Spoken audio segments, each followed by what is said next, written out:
Yeah. Okay, so the title which I put here is flexibilities of wavelets for large-scale electronic structure calculation, because in BigDFT all is about wavelets. Wavelets is a different set of basis functions with respect to the other codes we have been seeing since now. They are not dealing with plane waves. We are dealing with something like a plane wave, but localized. Let's see what actually this implies. The code, which is named after this project, BigDFT, is actually has been released more than 14 years ago now. It started as an idea of a European project where we wanted to test what were the advantages of using Daubechies wavelets for density functional theory calculations. Daubechies wavelets is a particular set of basis functions that originate from the community of signal processing. Wavelets are original basis set that was used in engineering. They have been invented in the early part of the 20th century, but the first application was in the 70s for oil discovery. It's a basis set that is very nice to treat inhomogeneous information. Of course, here in less than half an hour, I will not be able to speak more in detail about what a wavelet basis set is, but essentially this is the representation of a Daubechies wavelet. There are two kinds of basis functions in the Daubechies wavelet families. This red one here is essentially what can be associated to what I have briefly mentioned before as localized plane waves. So in BigDFT, the basis set are defined on a grid, like a real space-based code, but on each of the point of this grid, there is a basis set that is localized, compactly supported, which have an extension of around 16 grid points. The main important part of this wavelet, why they are called wavelet, is that it's a basis set that embodies the concept of multi-resolution. To understand a little what this phrase or this sentence means, it would be just enough to have an idea of what is the simplest possible wavelet that exists, which is the step function. The step function is a localized function, compactly supported. Of course, this is a useless function for DFT purposes, but it's interesting in terms of illustrative concept. You see that a step function can be seen as a linear combination of two step functions in higher resolution. So essentially, this is a relation that expresses the low resolution in terms of the high resolution. But one needs to increase the grid spacing, and so have a finer, a denser grid to express the step function in this case.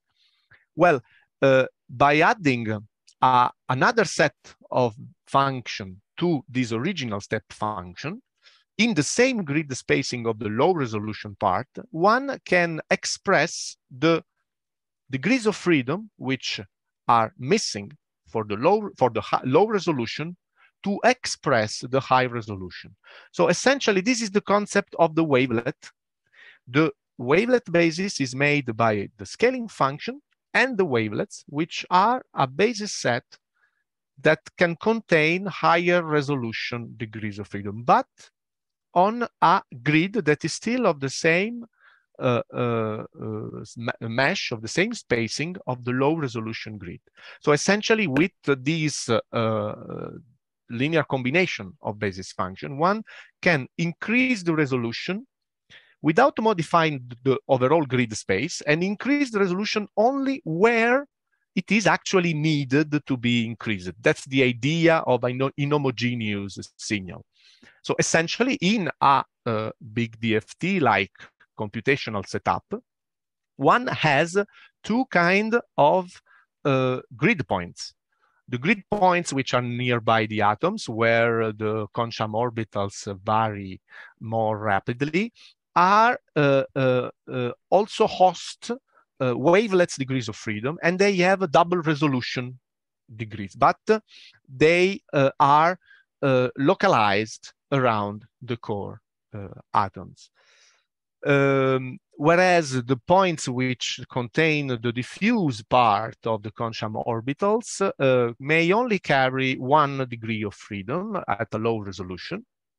And in that way, we can save computational degrees of freedom with the same accuracy, with the same precision, I should say, of a full high degree of resolution description. So with respect to a setup that would be based on plane waves, regardless of the fact that those boundary conditions here are isolated, we could indeed, we don't have to fill the entire grid with high resolution grid points. So essentially, this is a setup. I understand that it could have been, it may require a while to be explained in detail, but this is a setup that enables us to save computational degrees of freedom, and it is particularly interesting for systems that are inhomogeneous, mainly made of non-ordered structures, and large. Another point is flexibility, because thanks to the fact that we are dealing with compactly supported function, we can control explicitly the boundary conditions. I'll come to that later, but essentially the precision of our result can then be adjusted by 2 main points, 2 main quantities in the code. One is this grid spacing here, that of course is more describe a more precise set of solution when it is finer. So for a denser grid, we have a better precision of the description. And the second one is the extension of these regions into which we put low and high resolution. So with respect to a plane wave code where we only have the cutoff, that essentially is the inverse of the square of the grid spacing, for those who want to have an idea, there is an extra degree of parameter, which is the locality of these high and low resolution regions. We will not have the time to go through the convergence study of a BigDFT calculation, but there will be tutorials about that in the GitHub project I have shown in the beginning. So essentially, when one has to deal with such kind of approach, the advantage is that one can get a algebraic convergence with respect to the grid spacing to the absolute energy value. So in terms of the precision, we have a systematic approach. We know that if we refine our description, we will have a more converged result. And with respect to an approach which is based by plane waves, we have also the possibility of saving degrees of freedom, saving computational memory, and essentially treat systems that would have been otherwise a little less convenient to be treated with plane waves. This is an example of a molecule of 44 atoms. It's an isolated system. This example comes from the early days of our initial work on BigDFT.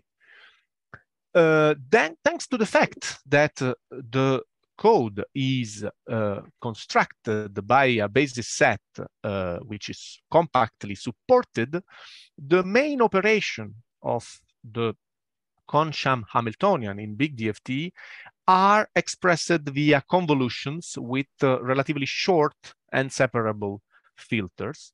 That is the reason why we have been trying to port BigDFT on graphic processing units since the early days of GPU. So this is a code that has been ported in CUDA and OpenCL already before 2010. And we have explicitly thought the infrastructure of the code to deal with massively parallel architectures, both in terms of MPI, OpenMP parallelization, but also related, as I've said, to GPU accelerations. So essentially, since now, as I said, more than 14 years, we have at hand a code that is able to handle various boundary conditions. We can simulate molecules, but also slab-like surfaces, wire-like boundary condition, and of course, also 3D periodic systems. It is just enough to declare the boundary conditions once the border of the simulation domain are hit, thanks to the fact that the wavelets are compactly supported. This is conceptually a very simple operation to do. The advantage of doing that is that one can explicitly treat charged as well as polarized systems without the need of adding counter terms. So charged systems, systems with explicit electric fields, systems that have net dipoles can be treated by explicitly putting isolated boundary conditions when where relevant. The advantage of this approach is related to the fact that one can implement essentially the very same group of functionalities that are in general expressed in the BigDFT, in a DFT code, with the advantage of being able to test them into various setups. Essentially, we have been able to implement a lot of things that are already available in various other codes. But the main ideas of BigDFT is to do things that would have been more difficult with other formalisms. So we are not there to reproduce exactly the same functionalities of other codes, but to go somehow a little further.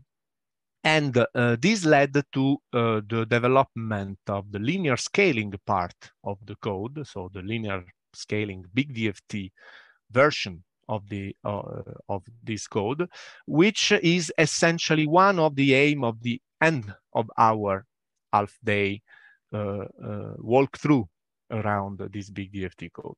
We will try to explain during the day how this order n algorithm is conceived and how can you do to essentially trigger the calculation of linear scaling BigDFT calculations. So this is just a non-exhaustive table of which are the functionalities that can be available into the different approaches. We have 3 columns here.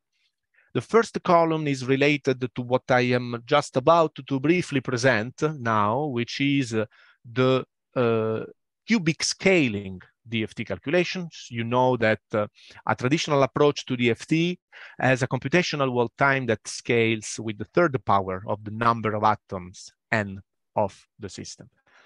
So we see that it is possible to treat a number of systems, a number of functionalities with the cubic scaling that are also can be also calculated with the other algorithms of linear scaling.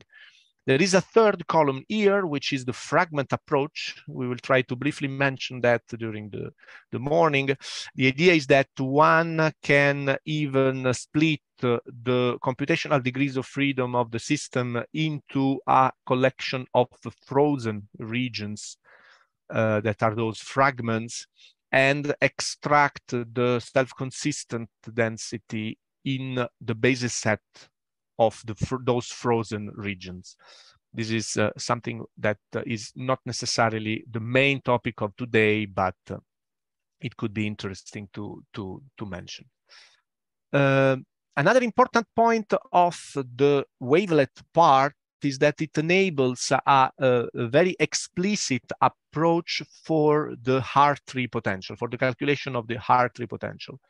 The advantage of employing wavelets, a particular family here is the interpolating scaling function family. We cannot enter any more in the details, is that one can have an explicit green function related formalism to calculate the Hartree potential in all the boundary conditions I have been mentioning: wires, isolated, and slab like BC, with a very high precision in the results. That is also one of the reasons why polarized systems can be calculated explicitly.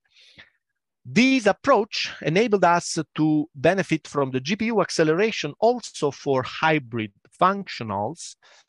We will have one of the hands-on in the second part of the morning that hopefully would deal with GPU calculations of a large number of systems. Here we will not be able to simulate larger systems, of course, but we will try to give a small example with a 32 water molecule box. The point here is that thanks to GPU acceleration, one can simulate PB0, or let's say hybrid functionals systems with a wall time that is within the same order of magnitudes of the one that could be made with semi-local functionals.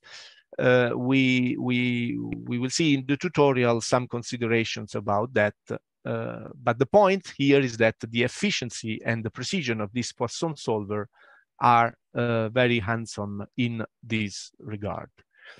Another point related to this Poisson solver is the ability of treating implicit solvents. So we have recently also implemented this highly precise approach to implement polarizable continuum models around those isolated regions I have been mentioning before. So essentially, the main point is that one can explicitly implement boundary conditions and environments that are not suffering from problems like aliasing or the increase of the computational degrees of freedom, which would make otherwise the calculations difficult to be made.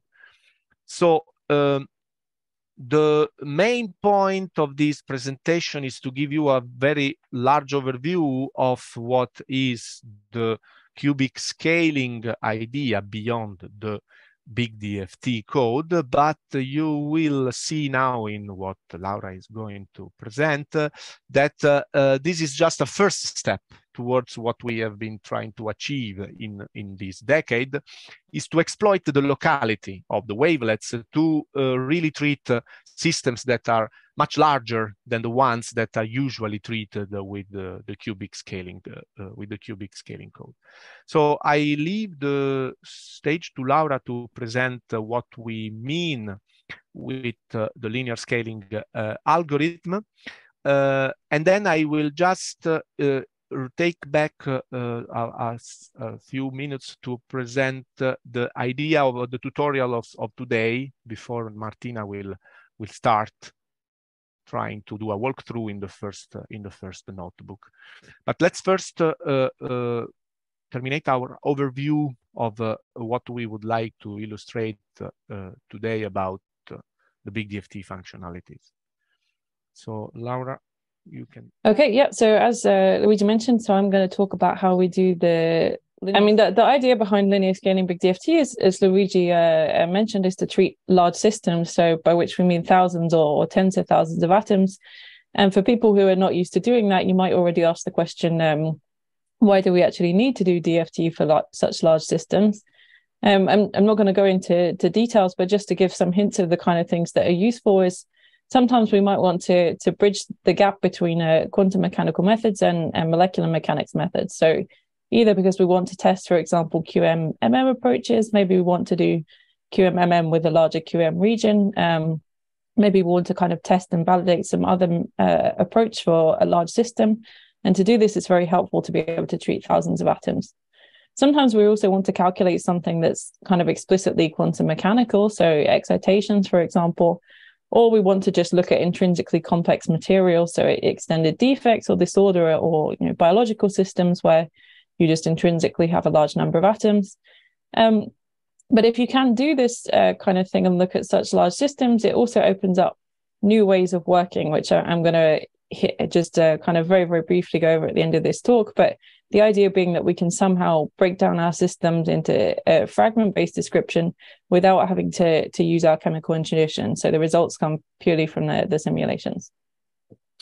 So as Luigi showed you, by combining wavelets with high-performance computing, we can already with BigDFT treat of the order of 1,000 atoms, maybe a couple of thousand, depending on memory limitations, what supercomputer, what system, etc. But we still run into this problem that it's cubic scaling with the number of atoms. On the other hand, it's been known for quite some time now that the behavior of large systems is short range, so we call this nearsightedness, and particularly in systems with a gap, the density matrix decays exponentially. So the idea for some time has been we want to be able to exploit this nearsightedness to kind of take advantage of the locality and treat large systems. And so the main kind of trick that we use in BigDFT, also in a few other codes like one-step conquest, is that we rewrite these extended Cohen-Sham orbitals in terms of some localized functions that we call support functions. So basically our Cohen-Sham orbitals are some linear combination of these support functions. If we do this, we can rewrite the density matrix instead of being in terms of the wave functions and the occupancies. We have the support functions and something that we call the density kernel. If we work in this format, we don't need to explicitly reference the Cohen-Sham orbitals at all. That also means we can avoid diagonalization, which is one of these cubic scaling operations. And we can recapture the density from the density matrix like this. And then just in general, we work in terms of matrix expressions. So both the Hamiltonian is a matrix in the support function basis, and then also the overlap matrix. So what are these support functions actually like? Well, they're strictly localized. They live in some kind of spherical region where this is a radius that the user can decide. So it's usually somewhere around 6 to 8 Bohr. If you need very precise convergence in the Nearsightedness approach, you can systematically increase this radius until you reach the desired accuracy. But in a lot of cases, you can actually get away with relatively small localization radii. We typically have a minimal basis, so just one support function for hydrogen, 4 per carbon, nitrogen, oxygen, etc., which might seem like it's not going to be very accurate, but as you'll see, we have a way of getting around that. These are usually atom-centered and quasi-orthogonal. They're purely numerical functions that are expanded in wavelets. So this is what the grid looks like. We still have these fine regions close to the atoms, the coarse region further away. We just have these spherical regions on top, which is where the support functions live. And we also tend to work at the gamma point only. So if we're looking at systems with linear scaling BigDFT, they're usually big enough that we can get away with that approximation. And in fact, they have to be bigger than a certain size because you need to be able to fit the support functions in the box. So how do we actually generate these numerical functions? So we start with atomic orbital guesses. So we tend to call them S-like functions and P-like functions, but they're not, strictly speaking, S or P or D orbitals. And then we impose some gradually decreasing Corsic confining potential, which basically helps them stay localized. And then we optimize the support functions by minimizing the total energy. So the changes are kind of relatively subtle, but here the dashed line is our LCAO input guess, and the straight lines are our optimized support functions kind of projected in 1D. And you can see that we end up with something where they're S-like. The functions are slightly different on each atom, and that's because they've adapted to reflect their chemical environment. And the same thing with the P-like orbitals. They still kind of look P-like, but you can see that they've lost their symmetry, and they've, again, kind of adapted to their local chemical environment. And this is the important step, which allows us to have a minimal localized basis while still having the high accuracy of wavelets. So just to give you an idea of what the overall algorithm looks like, so we start with these atomic orbitals, as I mentioned. We optimize the support functions for a few steps. We optimize the kernel for a few steps, and then we repeat this until both things are converged, at which point we have our total energy and forces. We have a few different approaches for calculating this density kernel. So this is either diagonalization, which is not linear scaling, but can be quite useful for benchmarking. We also have a direct minimization approach. And then our main linear scaling approach is this Fermi operator expansion method. And so that's the method that you'll be using in the tutorials, which allows us to be linear scaling. And also has the advantage that it works out of the box for metallic systems. So we can, as I said, get the forces. Although we tend to avoid working with the Kohn-Sham orbitals and therefore don't have the Kohn-Sham energies, if we do want to calculate, for example, a density of states, we can do a one-off diagonalization at the end of the calculation, and that's something that you'll also see in the tutorials. So once you put all these things together, we have strict localization everywhere, so including truncation of the density kernel. We end up with sparse matrices. If we can take advantage of these sparse matrices using sparse matrix algebra, we eventually end up with linear scaling. The cost depends on how sparse these matrices are, and the sparsity depends on a number of factors. So that includes things like user parameters like the support function radii. Bigger radii is going to mean less sparse matrices, but also things like dimensionality. So here we can see a fully 2D graphene and then a 1D graphene nanoribbon. And you can see that in the 1D case, the matrix is much more sparse than in the 2D case, just because of the overlaps between support functions. And so because of this, the prefactor, so the point at which, or the crossover point at which the linear scaling approach becomes cheaper than cubic scaling BigDFT, is smaller for the 1D system than for the 2D system. So this is quite an important point. Depending on your system and how many atoms you have, just because it's linear scaling, it doesn't always mean it's going to be faster. So if you were looking at a 2D system like graphene, for example, if your system is above about 1,000 atoms, then it's worth doing linear scaling. If it was only a couple of hundred atoms, you would be better off doing cubic scaling. But as I said, this is very system dependent. On the other hand, you do kind of get more savings with memory than you do with time. So if memory is your limitation, it could be worth using linear scaling BigDFT for smaller systems. And this crossover also depends very much on the band gap. So as I said, we can treat metals, but they are more expensive. So you might have to go to a higher crossover point before you see the benefits. So I'm just going to go through the rest quite briefly, just to kind of give you a hint of the other things that are possible with linear scaling BigDFT. We won't get the chance to touch on them in the tutorials, but it gives you some idea. There are also other tutorials on these topics available in the GitHub repo. But one of the things that kind of dominates this prefactor, so affects the point at which the crossover appears, is this support function optimization, which takes quite a chunk of the wall time in a linear scaling calculation.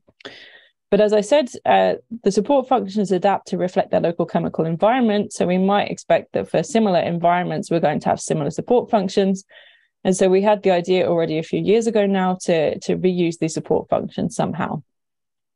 So there's a couple of steps. First of all, we need to figure out how to reuse them. So if we're starting from one particular water molecule, we want to be able to rotate it and translate it to all sorts of different orientations of water molecules. We need to find that transformation. And this is a relatively well-known problem. We can just minimize this cost function, where this is the coordinates of our template, so our starting system. This is the coordinates of our system that we're targeting. And then this is a rotation matrix between the two. If we minimize this function, it gives us the rotation matrix to apply. It also has a useful side effect. If this cost function is 0, it means it's a rigid transformation. If it's a non-zero, it tells us something about how much noise there is between the two sets of coordinates. And once we have this transformation, we can just apply a wavelet-based interpolation scheme to actually rotate the support functions. If we put this together, it allows us to define this fragment approach that Luigi mentioned. And so the idea here is that we do our template calculation for this template molecule. And here, this is just a normal linear scaling calculation where we fully optimize the support functions, but it's usually quite small, so a single molecule in this case. And then we take these optimized support functions and just replicate them across the cluster. That means we can do the full calculation with fixed support functions, so we completely eliminate this loop and save quite a lot in terms of computational cost. And just to show an example of a system where this works well, this is a cluster of these CBP molecules, which are a host molecule that are used for organic LEDs. And you can see here that we have the cubic scaling cost, the linear scaling cost, where the prefactor is 1,000, the crossover is around 1,000 or so. And if we use this fragment approach, it's of the order of kind of 7 times cheaper. And so we have a much smaller crossover.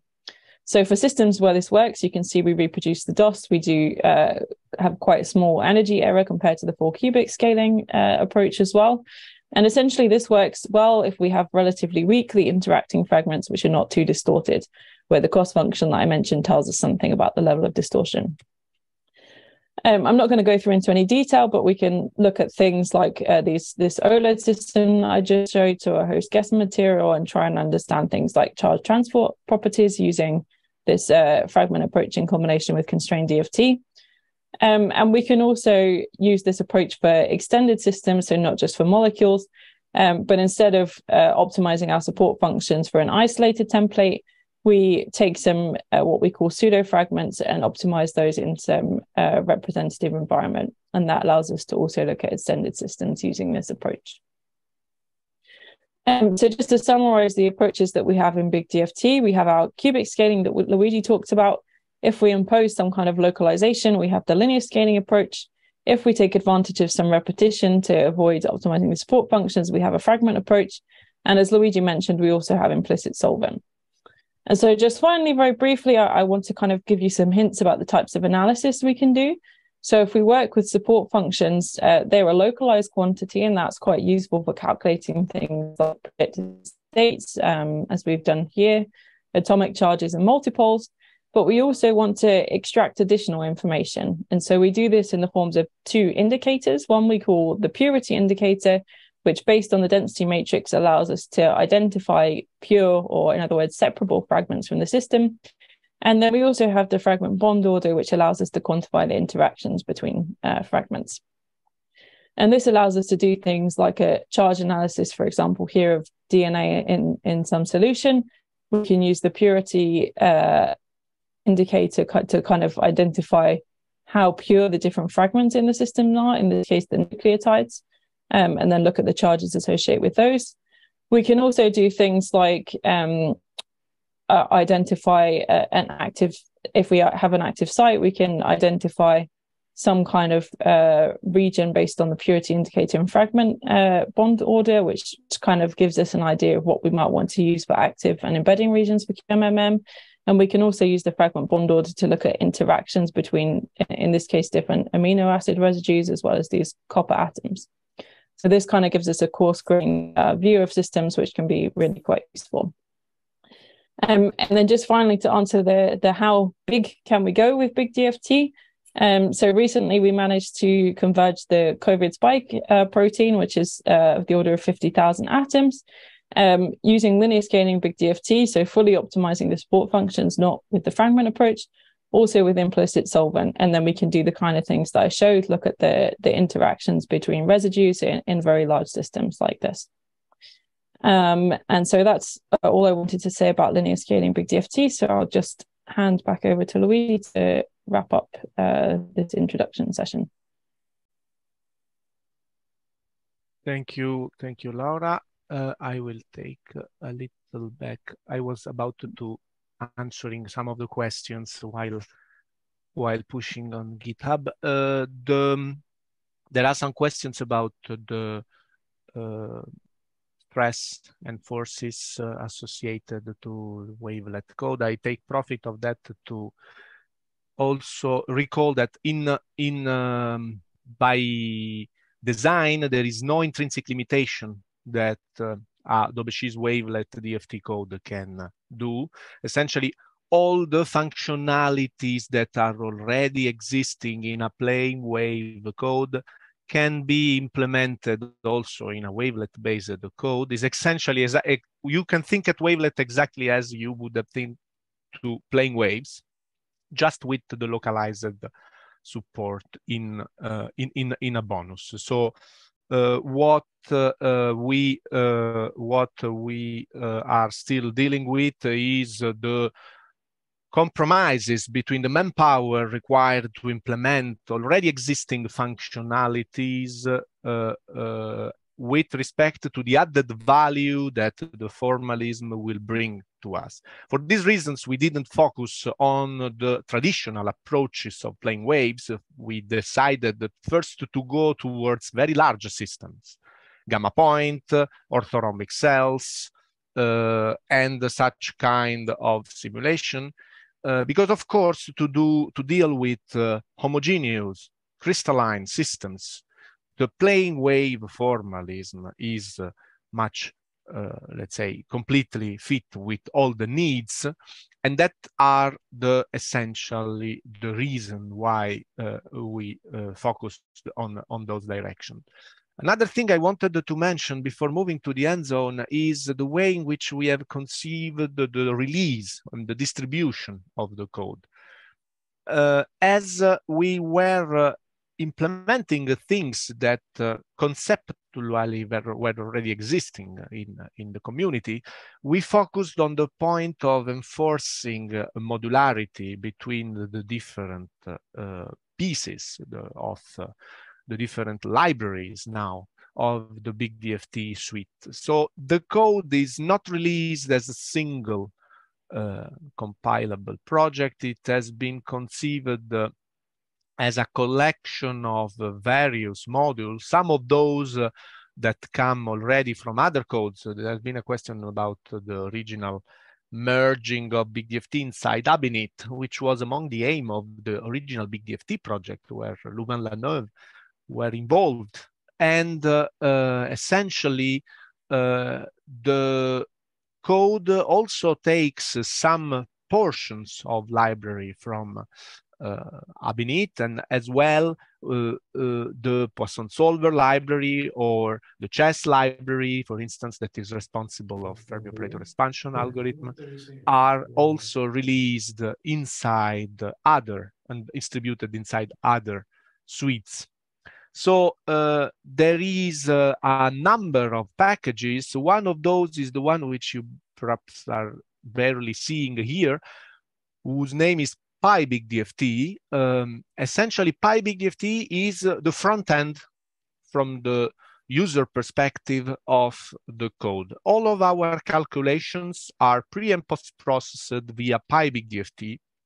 So in that, the approach to deal with input and output is slightly different from a traditional approach where one has to manually deal with input file and job submissions. Essentially, what we are trying to present to you today is the API of the code from a Jupyter notebook-based console. The code will be prepared on your local workstation, and they will be submitted to the supercomputer, to the Vega cluster in our case, from within your workstation, thanks to a combination of two packages, PyBigDFT and Remote Manager, which is now another bubble that will be added to this graph here, because originally it was a part of PyBigDFT, but now it is another standalone package that can be used in other contexts. So regardless of the DFT experience, the idea which is lying beyond the usage of BigDFT is definitely generalizable to other projects. So essentially, this tutorial today is a mixture of an online and an offline tutorial. For the obvious reasons associated to the short time we have, we will not get into in deep into the BigDFT functionalities, but the idea is to give you an overview of what is this API of the PyBigDFT, let's say, front end, and how to somehow this API is related to the usage of the code. The code, of course, can be run or even on a local workstation with the limitations associated to the memory and the wall time. But from this API, you will be also able to run some calculations in a production environment. We will only use one node of Vigapar for this kind of hands-on, but it would be relatively straightforward if the tutorial go through for you to see how to use more MPI and more OpenMP, or in general more CPU cores in our production runs. And there will be some examples about GPU acceleration if we had the possibility to enter into the queue. The idea is not necessarily that the tutorial should end today. We hope that we can provide into this BigDFT school repo you with all the material that would be possible to use to somehow continue with other hands-on that are available in the project, also separately. We have also prepared a setup where you will not have to install the code on your local workstation, but you can use Google Colab notebooks that would enable you to run directly BigDFT in the cloud, of course, for very small systems, but at least to get acquainted with the API of PyBigDFT.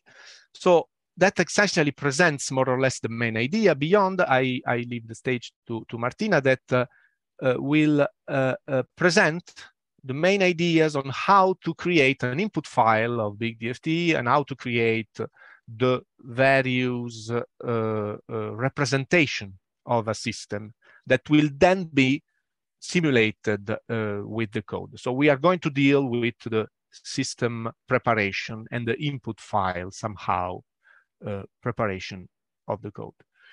Of course, I'm trying at the same time to also answer to the questions in attendee, and don't hesitate to put them as soon as the tutorial went through. Cool. Hello, everyone. So my name is Martina, and as Luigi was, can you hear me correctly? Because I just changed my headphones. Yeah, cool. So as Luigi was saying, I'm going to give you an introduction of how to set up your systems, manipulate your system, and create your system, and maybe start a possible calculation. As Luigi was mentioning, there are a number of ways one can run BigDFT. You can have it on your local station, have Jupyter notebooks that run on your station, and then you can submit remote jobs. One other possible way is to use virtual Jupyter notebooks on the Colab platform, which is a Google-based platform for which you would need to access via Google. And that's what I'm going to do today, just to give you a walkthrough of the possible features of PyBigDFT. So I'm going to share my screen. You should see yourself first. You are welcome also to reproduce what Martina is about to do. So in principle, it should be possible to do that in online, but you are also. We see just the link for the moment. Perfect. So I'm accessing the link. Luigi is gone. Exactly. So as you can see, I can go on the GitHub on which you can access yourself. Here, there are a list of instructions to use Colab. Basically, we will need the address of where the BigDFT school is on GitHub. I will go on to Colab. Can you see it? And then from GitHub, I can access exactly the BigDFT school as we're doing. And you can see here, there's a list of the possible notebooks one can access, which are linked to GitHub. And in our case, the first one I'm going to go through is the system generation and first calculations. So I'm doing everything live, which means that you can basically try and reproduce the same thing if you have the setup of being able to access to Colab. So do you see the notebook now? Cool. Yeah, we see it. Okay, so as I was saying, this wants to be an introductory notebook to show you the basic functionalities of PyBigDFT, which Luigi was saying is a Python-based wrapper to set up your calculations and prepare your system. The way we can do is the same as you would do for other Jupyter notebooks. You just run the cells. In this case, the first step would be to install the BigDFT, to import the BigDFT via pip and other modules you might need. In this case, they will ask me for some permission to run it because we are based on Google. So I normally give this permission. This step should be quite quick, but of course, when things are live, it takes a little bit longer. So what happens now is that actually the Google Colab session has opened a virtual machine into which you can install your packages as if you were on your local workstation. So if you have a local workstation with a Jupyter environment available, the same command will install the PyBigDFT part in your system. Of course, in a local workstation, it has to be issued only once, whereas in a Google Colab session, it has to be done at the beginning of each new notebook because each notebook is associated via a single virtual machine. But that's the detail, which of course is independent of PyBigDFT. Yes, so as you can see, it has done the installation. So now the first step to set up a calculation is to actually create the system. And of course, the starting point of any calculation will be to create and to start set up your atoms features and atoms description. Now, based on the general Python feature, we realized that the best way to store and describe atoms is to use a dictionary. Because we know they have they are serializable in human formats. So for instance, in BigDFT, we also use YAML dictionary. So one way to do this is to define your dictionary for an atom, which of course means that we will have a value associated to a key. So in this case, we define the hydrogen atom by giving it symbol, giving it coordinates and defining its units. So if you print the dictionary, so the atom described via dictionary, you will see that you will have the coordinates, the symbol, and the units. Of course, a dictionary... Sorry, Martina, can I ask you to zoom in just one step to the notebook? To zoom? Is it possible? Zoom in on the window to get a bigger font size. If it's possible, maybe. Increase, the character. See, I can increase the character, or I can do this. Yeah, that looks good. Is it better? Yes, thank you. Okay. So yeah, now you should see in a larger font what I was saying. That if you print it out, you will see the main keys associated to the description of an atom within a dictionary. Of course, a dictionary as it is, it's a simple way of doing it. You might want some extra subroutine to extract more information and to have a better description. And for this reason, we have actually wrapped the dictionary description of an atom within a class. So the first thing that I'm introducing to you to define your system is a class called atom class that you can import directly from BigDFT in this way. And so within this class, you can define an atom in this way. So you can have it you can define it in various different ways. So in this particular case, we are assigning to atom, we are calling the class atom, and we are inserting the atom that we have created before. But you can do it directly. You don't need to predefine it in as we did in the previous cell. So in this case, you just call the class atom, and then you define the various keys with symbol, coordinates and units, or you can straight assign the coordinates to the atom symbol. In either way, if you print this information from the atom defined via the atom class, you will have the description as I showed you before. So because it's now a class, we can access and manipulate this class in various ways. So for instance, we can print the symbol by accessing the atom class and saying symbol. You can print the atomic number. You can print the positions by also changing the units in which you are visualizing them. So what we did is to define our atoms as the first level for building your system. Of course, it happens very rarely that we run a calculation on a single atom. So actually the next step in the hierarchy is to put atoms together. And for this reason, we introduce another class, which is called Fragment. So in the fragment class, we are using another feature of Python, which is useful, which is to represent things using a list rather than a dictionary.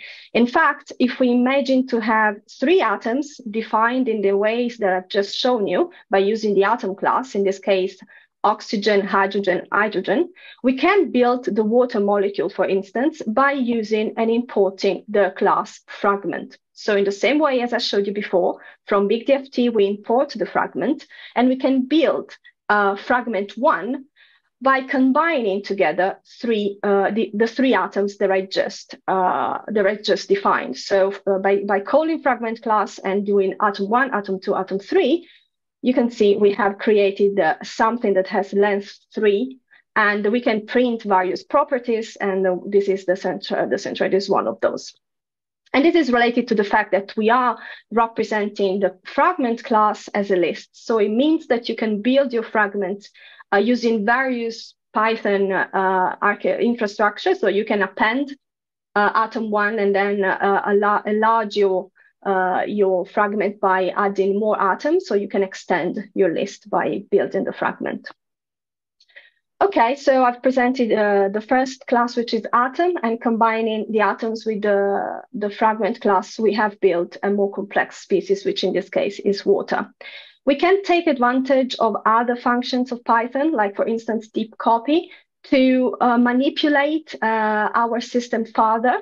So for instance, we can define a fragment 2, which is obtained by deep copying fragment 1 into fragment 2.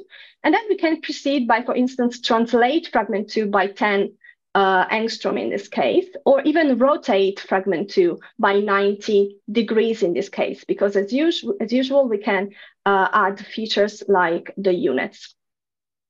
So what happens now if I give a look at fragment 2? What have I created? So if I print fragment 2, you will see that you will have a species built of atoms, which are the oxygen, the hydrogen, and the other hydrogen. So in the same way as I showed you for fragment 1, by doing deep copy, we have created fragment 2. Okay. So why many electronic structure codes top off at the list of atoms level? In BigDFT, we have sort of gone a step further in terms of the complexity of the system that one can create and manipulate. And besides class atom and class fragment, we have created something called system class, which is, again, a dictionary. So I haven't run these, sorry, let me go back. Because I haven't run these cells, but as you can see, oh, there you go. Sorry. Okay, I skipped a few cells. Okay, this is one. This is the other one. So as you can see, we can print.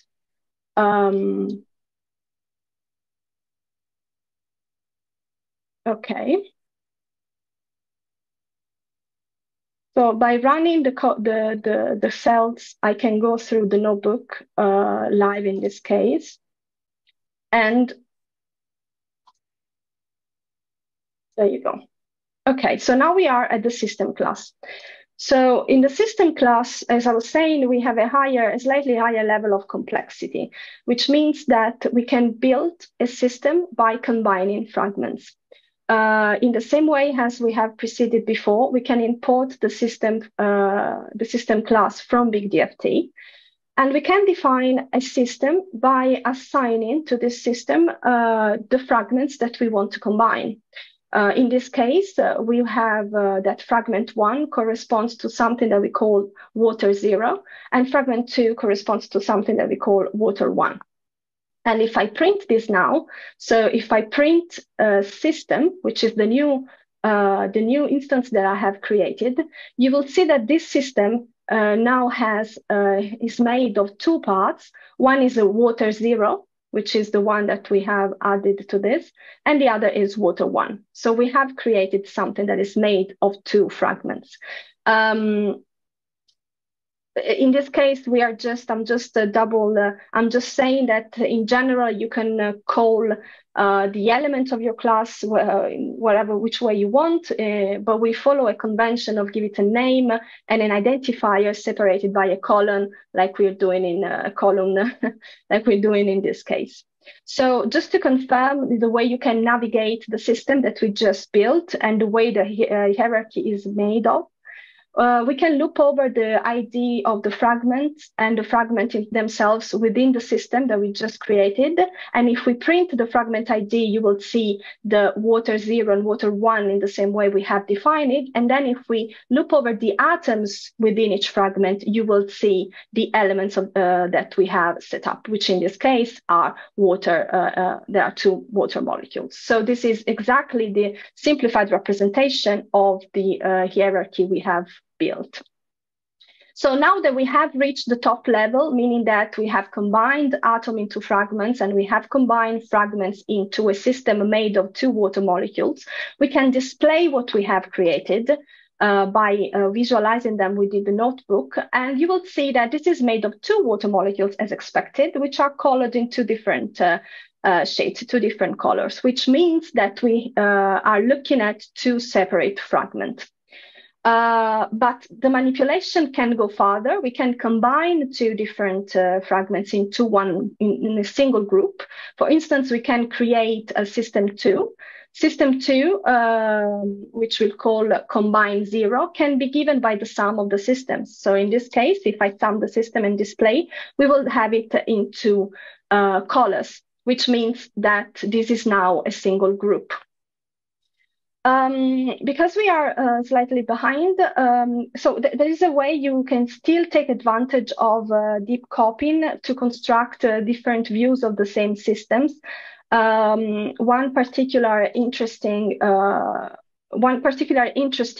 approach to do so is that we can basically construct what we call a separate system, which is exactly what we have done before, by deep copying the system into separate. And we can call a joint system a different system that we are considering. In the joint system, we can define combine 0 by the sum of the separate values, which is similar to what we have done before. And we can continue manipulating the system, for instance, rotating it as a separate system. But if we look at joint, which means that we are combining the 2 fragments within a single system, we can then, for instance, manipulate and rotate the system as a whole. So these are just some extra features that maybe one can look into details later to show you that manipulations of the system can be done further. So far, I have shown you examples of molecules, but as Reggie was also mentioned in BigDFT, we can treat extended systems as well as molecular systems. And in order to define an extended system, the only extra information that we really need is to actually introduce a unit cell. So to prepare a system that is an extended one, we will need to import the unit cell module. And remember that we have defined a system called sys, and to add this extra information, we just need to call the unit cell and give these 2 parameters. Well, it's a 1 parameter, which is the coordinates of your cell. If we do so we took our system, we call the unit cell module, and if we add the extra unit information and display our system, we will now have our 2 water molecules built within a periodic system. Well, the little things that I'm just highlighting here, you will see that the image convention has wrapped the fragment around, so now these 2 have switched position.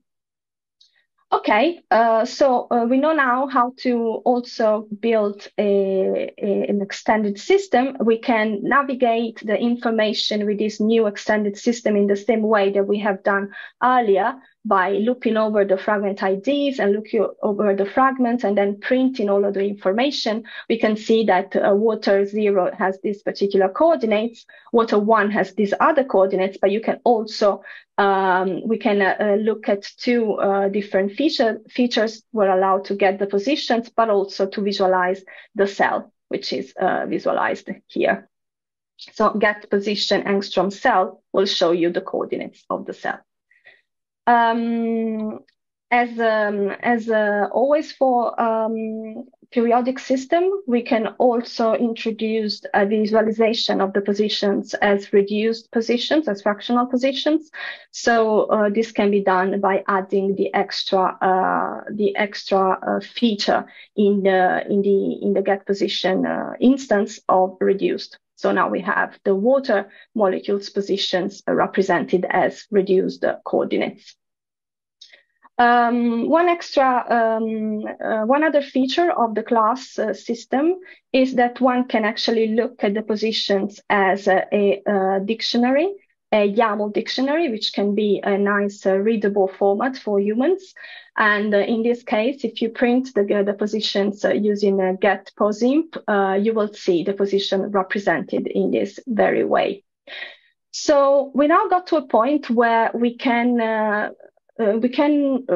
prepare a simple finite system. We can prepare a simple periodic system. Now I would just like to give you very quickly the basics of how to set up two simple calculations. As Luigi was saying, one could run the calculations locally on the big on your station and then maybe submit them to a supercomputer or whatever. In this particular example, I'm just using Google Colab, which means that I have my data remotely stored here on the cloud, and we're gonna use a dry run approach just for because it's faster in this particular case. So we're going to employ this solution C using dry run with pre-existing output files or log files, as we called, of the systems that we have considered. So to do so, I will have to import the data that I have generated in this case. Remember that if you manage to get this setup you can actually run exactly the same steps and it should just work. Okay, so first step, let's run a simple calculation on a finite system. And to do so, let's remember that the first step is to create our system. So we're going to create a simple system made of one hydrogen, another hydrogen, and an helium atom. So I'm setting the atoms using the atom function. Then I'm constructing a system from two fragments. So the system is called cis. In cis, I'm going to add a fragment made of atom 1 and 2, so I guess a hydrogen molecule, and I'm calling it H21. And then I'm adding also a different fragment called the helium-2 made of the atom helium. So this is exactly what we have been going through. Again, in this, just to show you that you can access this information and navigate it. I'm not going to go through. So if you print, you will have exactly that. Two hydrogen atoms, helium, and then a fragment made of the two hydrogen atoms and a fragment made of helium. Again, just because we can visualize them, and you can see they are two different separate fragments.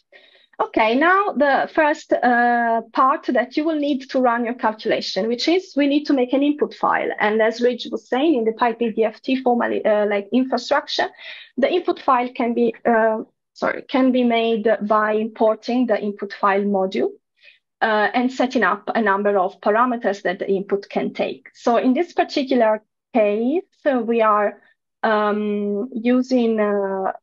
running a calculation using a wavelet spacing of 0.4 Bo. So let's say this is our basis set information, and in general this is a good value for a large for many systems, and we are using the PBE functional. So this means that when we are setting up the main parameters of our input, we are setting the grid to 0.4, and we are setting the exchange correlation functional to PBE. This is to show you that the input has a large number of instances, and you can access them all and set them all. This is just a very starting example. The second, so we have an input, first step. Second step, we need a calculator. So we need something that will run the calculation. So we are importing what it's called the system calculator, and we are putting in this function calculation, and then log is basically our output file, or where our output information are stored.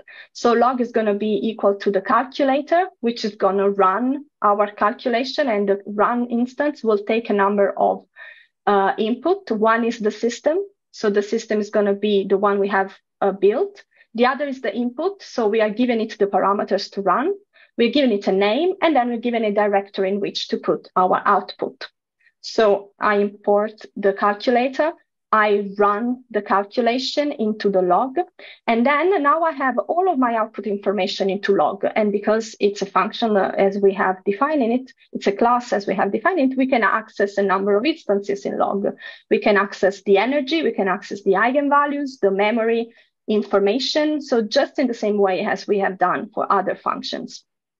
So log is where it contains your information. Okay, so this is a very simple setup of the main information, and just for completeness, we can extend this to extended system, periodic system, and as we learned, the only extra step that we need is to add information about the unit cell. So in this case, we define in a new periodic atom. In this case is iron. The system will be made of a single fragment made of the iron. So it's an atom iron. System is going to be system made of fragment iron. And then we need to add to this new periodic system that we have created the cell information, which are the coordinates, which are this. So if we print, we will have the iron is centered into the origin. Of course, when we set up the input in the same way that we have done earlier, extra to the standard finite molecular system, we need to add information about the K points. So as you can see, the input really has a large number of different values that one can set. And for periodic system, we need to add these K points. So the grid and the number of K points in the 3 directions. Again, we need a calculator in which we given the system, the input, the name, and the directory. We run it, and we have our information all stored in log. These are energy, eigenvalues, and all the things that I've shown you before, but we can go a step further. We can access the density of states for this particular periodic system, and we can print it live. And this is how it looks like. So this is how I conclude my overview. This was just a walkthrough.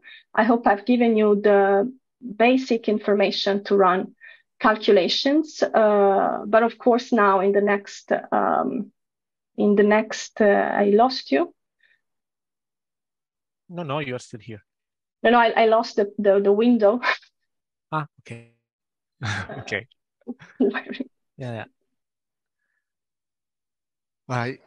In any case, what Martina has just shown is the basic way in which you would use the code if you were dealing with a local workstation. So essentially, of course, we didn't went through the entire set of input parameters. There is a link into this notebook that points you towards the API of the input file class.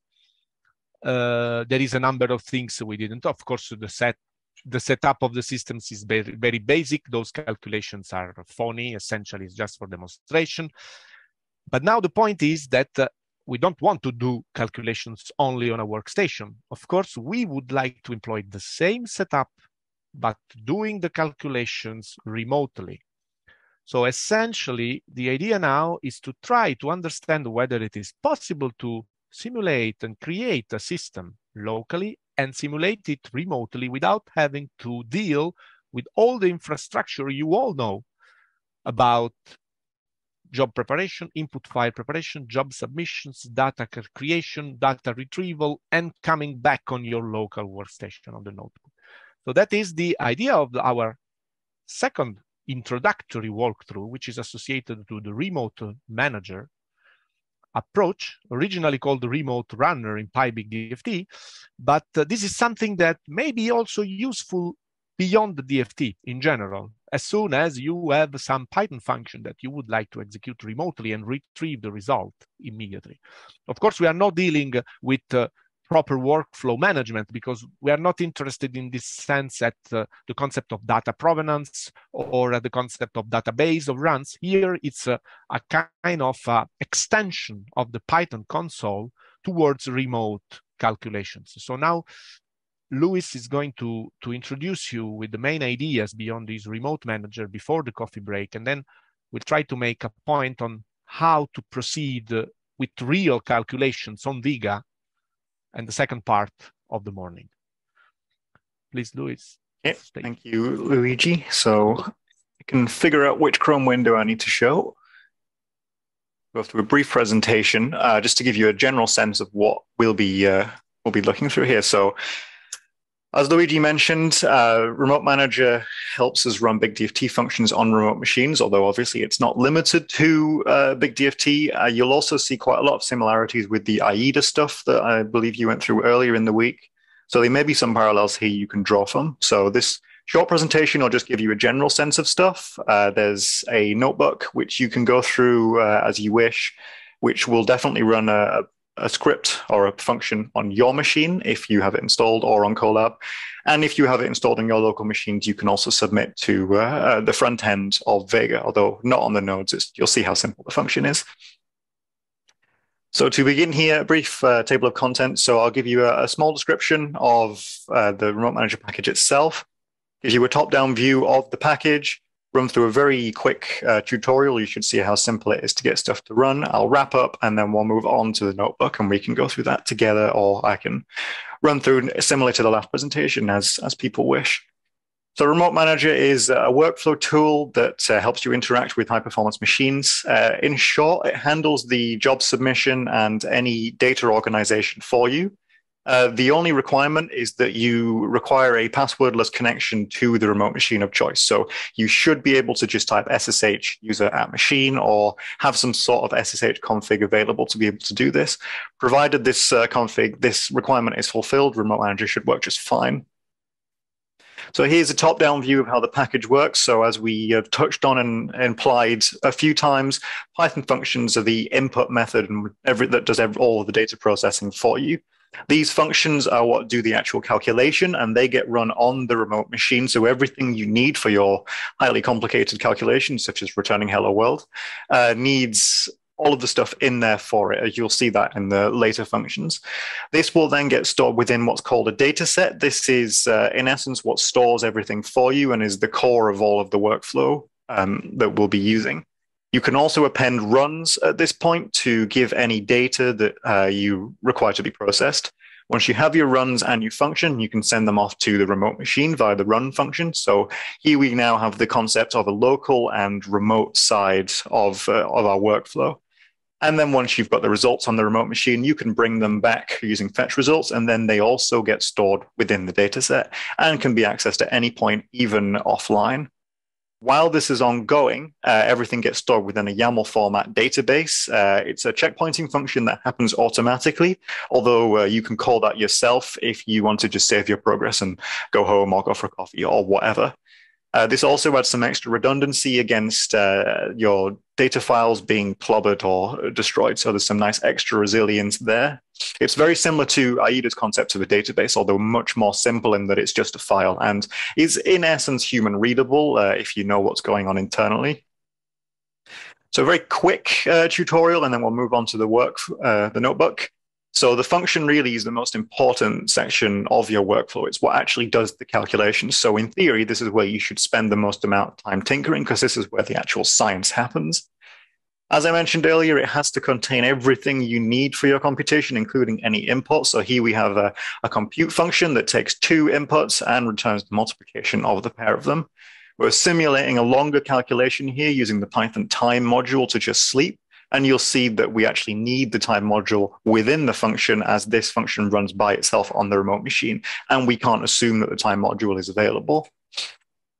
Once you've got your function all ready to run, you need to be able to connect to the remote machine. So Remote Manager provides a package called URL, which is in essence a wrapper around SSH. So this instance here would just connect to a Raspberry Pi. So you instantiate a URL with the user, so Pi in this case, and then an IP address to connect to it. This, of course, doesn't have to be an IP address. It's anything that you would put within a normal SSH command to connect to a remote machine. So it can be remote address. It can even be something that you have in your SSH config. So the example, I believe, in the notebook upcoming just has host Vega, which connects using my personal SSH config, although the Vega address could be what you also put in here.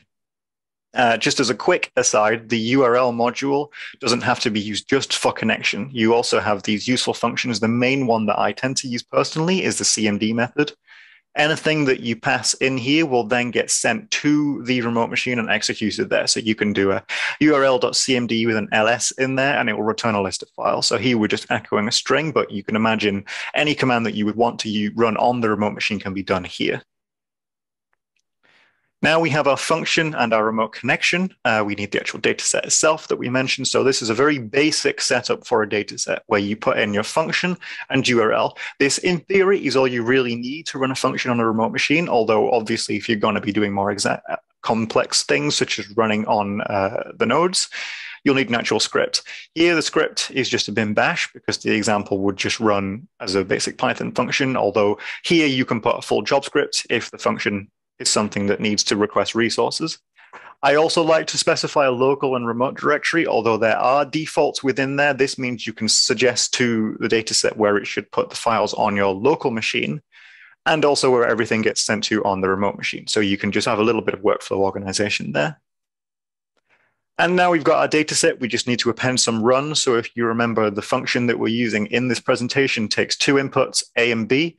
You need to append your data in a dictionary format. So any arguments that your function requires should have an argument within the data set. So input A and B here, we're just going to be multiplying 6 and 7 together. So we do the data set, which is the DS is what we've stored the data set within, append run with the arguments as this dictionary. And obviously, we're not limited to just one run. The simplest way to append a lot of data, a lot of different runs at once, is to just store them in a list and iterate over that list. So here we have each individual run, and for every run within this list of runs, you append those arguments. And now we're all ready to go. So we can submit these jobs on a remote machine with ds.run. And a helpful block that I like to use, although I'm not sure it's actually in the notebook, you can come back to this presentation, it's all in the GitHub, is to just wait while the dataset is finished. So the dataset provides this all finish method that returns true once all of the runs have returned a result. If this is not true, this block will wait, although you don't have to use this. And then, as we mentioned earlier, if you get this all true, all finished is true, then you can fetch your results back from the remote machine, and then they get stored within the dataset to be accessed via the results property. The caveat that should be noted here is that this fetch results doesn't actually return your results to you in the notebook, so you can't then store this in a variable. This only does the communication with the remote machine. These are separate so that you can access these results at any time as you want, and these will be to bring any new results back. So now that that's completed, we can run on the notebook. So the notebook that we'll be running through is the second one on the GitLab. I have a local version of it here just to go through very quickly, although it's pretty simple. So if any of you want to experiment with it in the coffee break, feel free. So if you're running this on the Colab, you will actually need to run this pip install remote manager here, although I don't think that will actually do anything for me. Yeah, I will install remote manager, the more recent one. It's hosted on PyPy just like everything else. The most important call here is to import the dataset and URL modules. These are the ones that you'll be using for all work. There are some extra functionalities, although for most runs, you won't actually be requiring them. Here we're defining another basic function. This one just does the same as before, but returns a square of the input. And then we define a URL. So here we'll be running just on your local machines. This will also function on the Colab. If you later on, for example, want to move over to Vega, you can set up your own URL to run stuff on the Vega nodes themselves. So now we've got this, just as before in the presentation, we need to create a data set. This is the most basic bare bones way of setting up a data set. You just need your function and connection. In this case, as we're running locally, we don't even technically need the URL, although it's good habits to keep one in there anyway, and then you've got access to it within the notebook. So we're appending 4 runs here. We want to square these values, for example. This is the data that we want to process. So for every value within this list of values, we'll add a run, which just sets the input as this number. At this point, if we would want to, we can also look and see which runners we have available. So there's a runners method that's available. So we can see we've got 4 runners here that correspond to the 4 values. We can also iterate over this.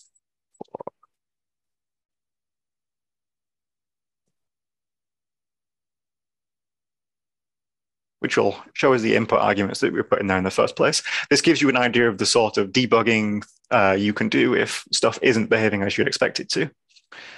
Now I've got everything set up with the for runners. We actually run them. So false equals true here. Make sure that the runners always run, even if there's results already available. Generally speaking, you wouldn't want this to be set true, as the idea of Remote Manager is you can keep rerunning your notebook as you come to it to try and check for results. And if runs have already been submitted or already have results, it won't run them. So you're not spamming the nodes with jobs that have already been completed. And here again, we have this all finished block. There's also a run commands attribute that's available, which just checks that the run submitted properly. So here we'll get nothing submitted as it was just a bash submission. Though if you submit to the nodes, what you will see here is the job submission scripts, so the job submission numbers. So you'll be able to see the actual number that the job has within the batch scheduler on the machine. This is actually completed because it's such a basic script, so it's not actually going to be waiting. Though if we set the function time higher to say 10 seconds, this would actually wait for the 10 seconds. But as it's not, we have our results available already, so we can fetch those results and then access them as we need. So here are the square of the 4 numbers as we'd expect. Something that is also useful after you've completed your run or something's not going properly, you can access the history of the runner. So as we did before, printing the arguments that were available, the runners also have history attributes. So we can see here that the runner was created at this time, submitted, launched to the actual scheduler if it's a real run, and then the result file was created on the remote machine just 1 second after. You can see here the times. And then we also have the concept of a completed run. This is when the result file is actually stored within the data set to be accessed later on. So it's left for anyone now who's running on their local machines. The remote runner can run on Windows, although remote runs don't work on Windows. You need to connect to a Unix machine, such as Vega, to get this section to complete. So you can experiment with the URL and connect to Vega as you wish. There are some difficulties that will intentionally come up. You will need to load a Python module, for example, though. There are some hints here. You may want to try the module spider Python to try and solve those problems as you wish. But for now, I believe we have a scheduled coffee break, so I'll leave this to people to do as they wish. We're up on time for going to the tutorial section. So the tutorial about Remote Manager was here. So essentially, the idea is to employ Vega to calculate a Python function, essentially. So to do that, it is enough to uncomment. So let's do that together, even though this is on my local workstation. So I have set up, I'm working inside a container which have the Jupyter Lab installed. So to understand the situation here, I have set up a URL like that because on my local machine, I can take a simple terminal and type SSH Vega, which would connect me to Vega as usual. So the fact that I am able to do that on my local machine would enable me to write Vega here on the host. If you have another name for this machine, you would put it here. Then we have this data set. Now we are going to execute a Python function on Vega. And this Python function will be written into a file, and it will be invoked from a script where Python, this file, is invoked. So we need to load the Python module in the script that will invoke Vega. So in case you will go through this exercise, you will find by leaving this line commented, you will get an error in the execution of the script. So essentially, this creates the function. My Docker connection has a high latency on for the network socket. This is an unrelated point. But now, when I now write run, I invoke the run method of the dataset class. What is going to happen is that it is actually creating a set of files here that essentially would copy the source of the remote function, that is this function here, into those files, async those files into the Vega frontend or in a directory which is specified by the dataset instantiation, and run the execution of these files in the remote machine. So essentially, what has happened now is that sorry, the run commands is something I shouldn't run like that here. So essentially, that is the thing that is going to happen when the data are executed. So I can go on Vega to verify what is happening. There should be a directory here, which is temp runner remote. So in this directory, there are the files. So this directory has been employed many times, so there are more than one file here. But essentially, the files which have been employed here are related to this script that essentially runs these 4 functions. We have set up the runner to go with 4 different arguments of the function. So we have 4 multiple runs of the dataset, and each of those will be executed via this script. So inside this script, there is the module load Python, which is what we have been asked the dataset to create, and the execution of the Python function. This function here, dataset runner, is essentially the execution of a function that is called basic function, which is declared in the dataset repository where we have copied the source of our function. So essentially, those things are encapsulated and put into a temporary remote directory that is then executed on the Vega frontend.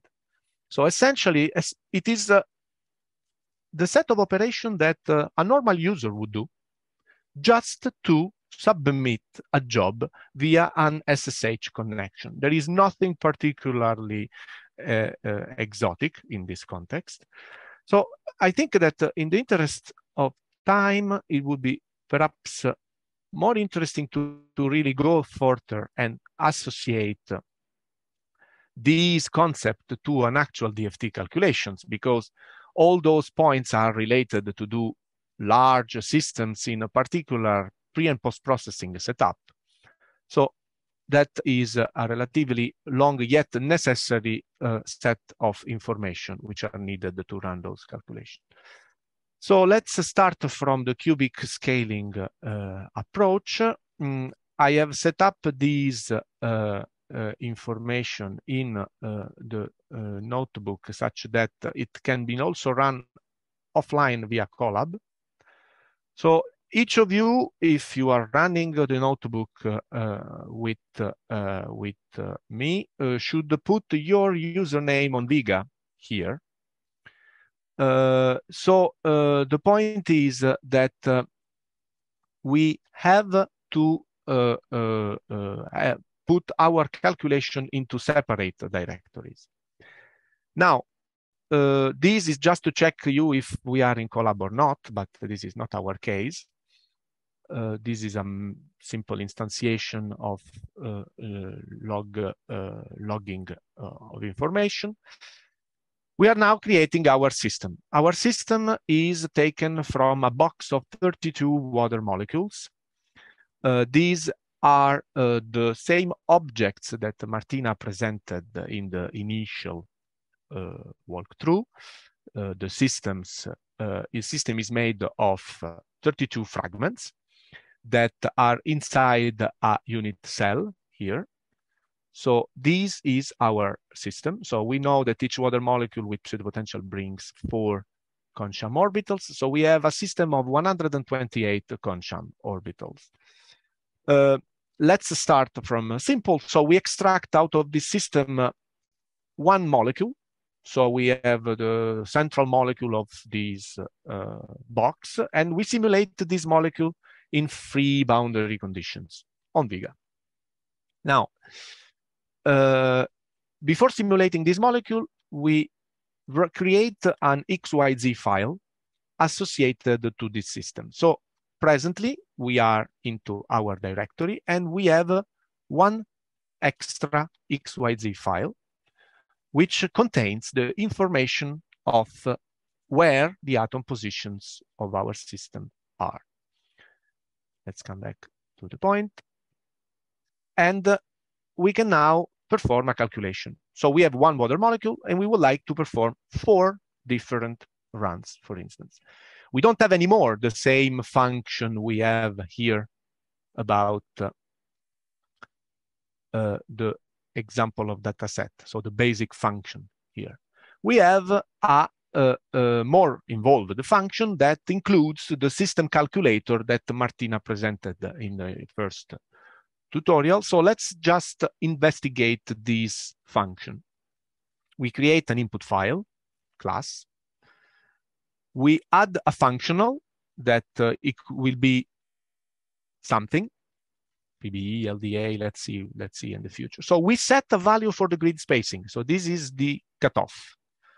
The lower, the more precise the result. We have said that 0.4 for our case is satisfactory. It corresponds to a cutoff of the order of 60 R3-ish, 120 Rydberg. So it's a very precise cutoff for. We use pseudopotentials with nonlinear core correction of the HGH flavor. These are non-conserving pseudopotentials. Now, the point is, we can even put an implicit solvent in our calculation. This would be the command to trigger the calculations of a polarizable continuum model in the system. So this is a relatively easy to understand set of command. This is less explicit, but it triggers the GPU acceleration for machines with have the somehow possibility of accelerating the GPU, let's say, accelerator on it. This is the system calculator instance that will then be employed to run the system with these input file, with those positions, and with a run directory that we name calculations here. So at the end, we would like to create a tar file that contains the information of the run, the log file, and the time profiling information to inspect the performances of the run. So all those information are supposed to run on Vega remotely, where BigDFT has been installed.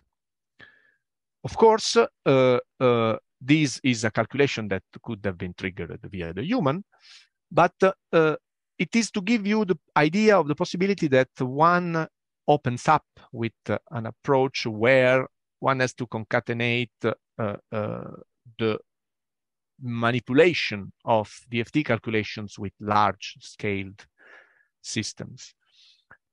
We decide to do different single-point calculation. One with LDA, simple and plain vanilla. A second with PBE, again, simple and plain vanilla. PBE, again, but with implicit solvent. So by including a PCM calculation. and also a hybrid functional, a PB0 functional with gas phase, without the GPU acceleration for the moment.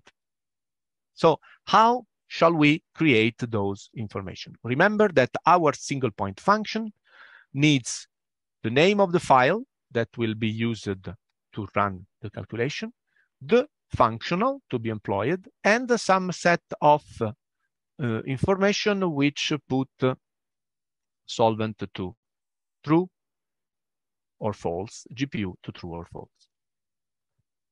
So again, here we can,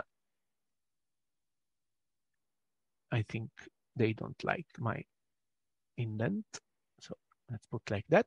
We can import the Vega connection from Remote Manager, and this set up the script. So we are now into the equivalent part of the module load Python we have seen initially. The module load Python, of course, is too simple for a complex BigDFT calculation. So we have a different specification. For a CPU calculation, we need to load these modules. And before running the Python function, calculate single point, we need to export the environment variables associated to the Python PyBigDFT on Vega, and some, of course, environment variable related to the actual run. So these line here serve to set up the information of the script. And it is a configuration file in the very same spirit of a computer in AIDA that can be even saved into a YAML specification file. We can employ this file for the forthcoming tutorial about linear scaling calculation. Now, if we are live, we specify the calculation, and we are ready to run. But if you are following this tutorial in a Colab session, you can run it on a dry run mode in the very same spirit as Martina showed.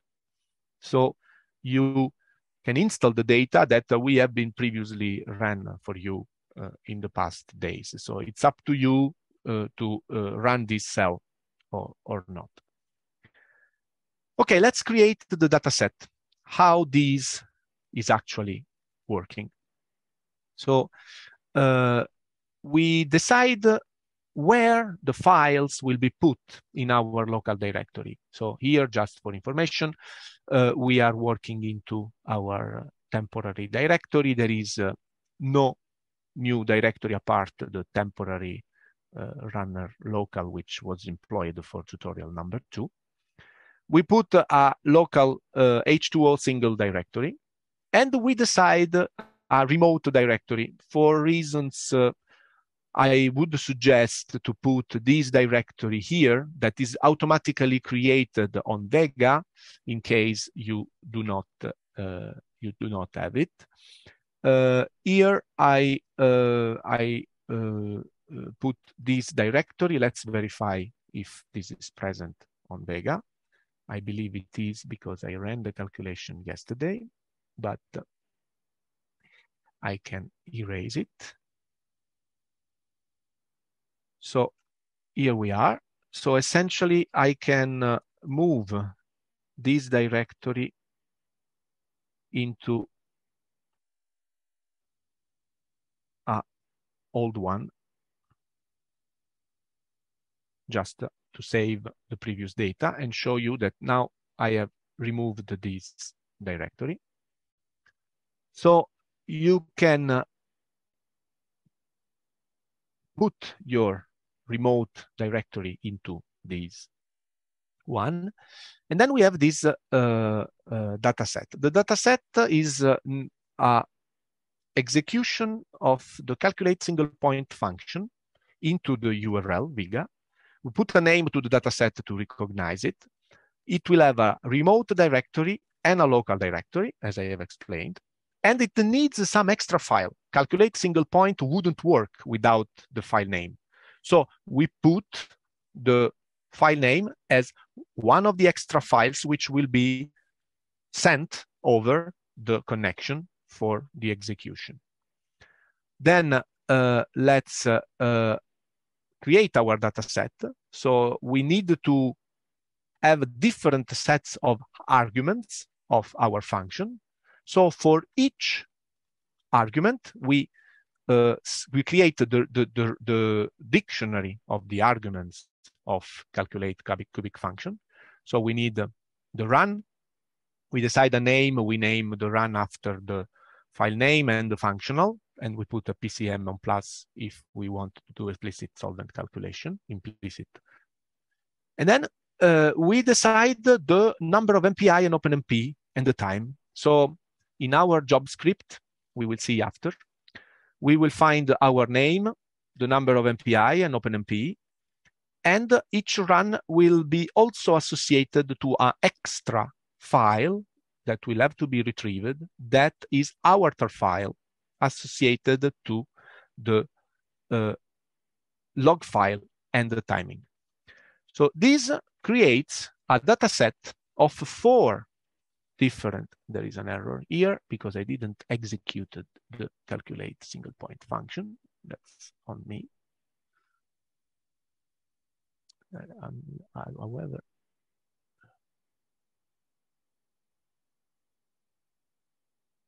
there we go.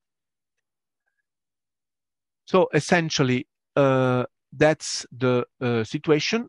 Just for cross-check, I will restart my notebook to avoid problems related to bad instantiation. So it's the advantage of this tutorial is that you can re-execute it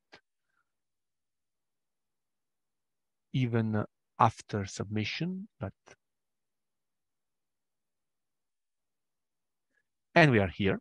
So essentially, that is something we are not in Colab, so we don't need it here. Okay. Now, that is something I will have to switch on for slow connections like mine. So this is to avoid eventual messages that are unrelated to SSH. And then I hit run. Now, run is creating something on Vega. First thing is that is inspecting the dataset and create a local file, a local directory.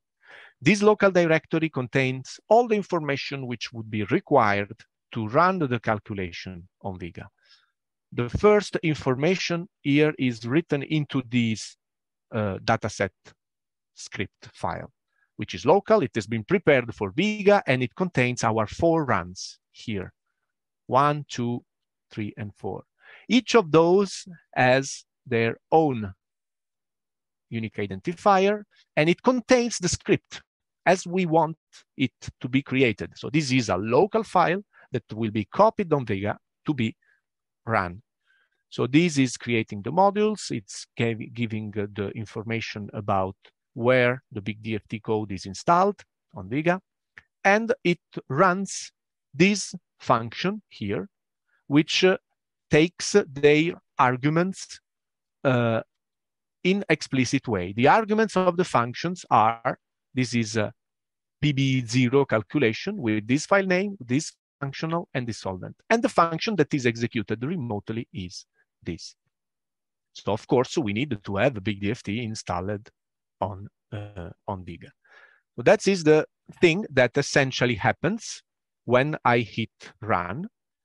The run commands part here tells me that the job has been submitted, but we don't believe on it. We may have been cheating. To do that, we can verify. I hope they are still in the queue. So 2 of them are still there. So yes, the jobs have been submitted. And into BigDFT school, there is again the EU Genovese directory,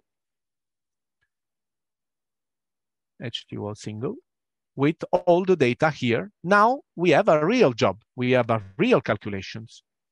So these calculations are written inside the directory calculation that we have been set up to be the run directory. And we have the log files. Those log files here are on Vega. So this log file is containing the information associated to our run of BigDFT.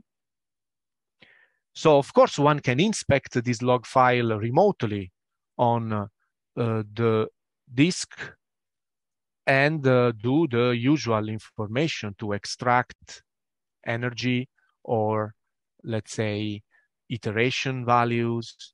So for instance, if one wants to see the convergence, it is enough to grep for iteration, and you will see the Concham energy going down during the direct minimization cycle and all of it. And this information is remote. But when it comes to go to very large systems, imagine you are going to do a calculation with 10,000 atom systems, fragmenting it, and want to know the information of each local, let's say, quantity, like the local charge on each fragment and so on. These are something that could become particularly cumbersome to deal with from a shell in a remote machine. And for this reason, we have the possibility to inspect the result on the local notebook. Now, if we could have executed the SQ command from the URL command, as Luis mentioned in the beginning, we can verify that all the runs finished the calculation.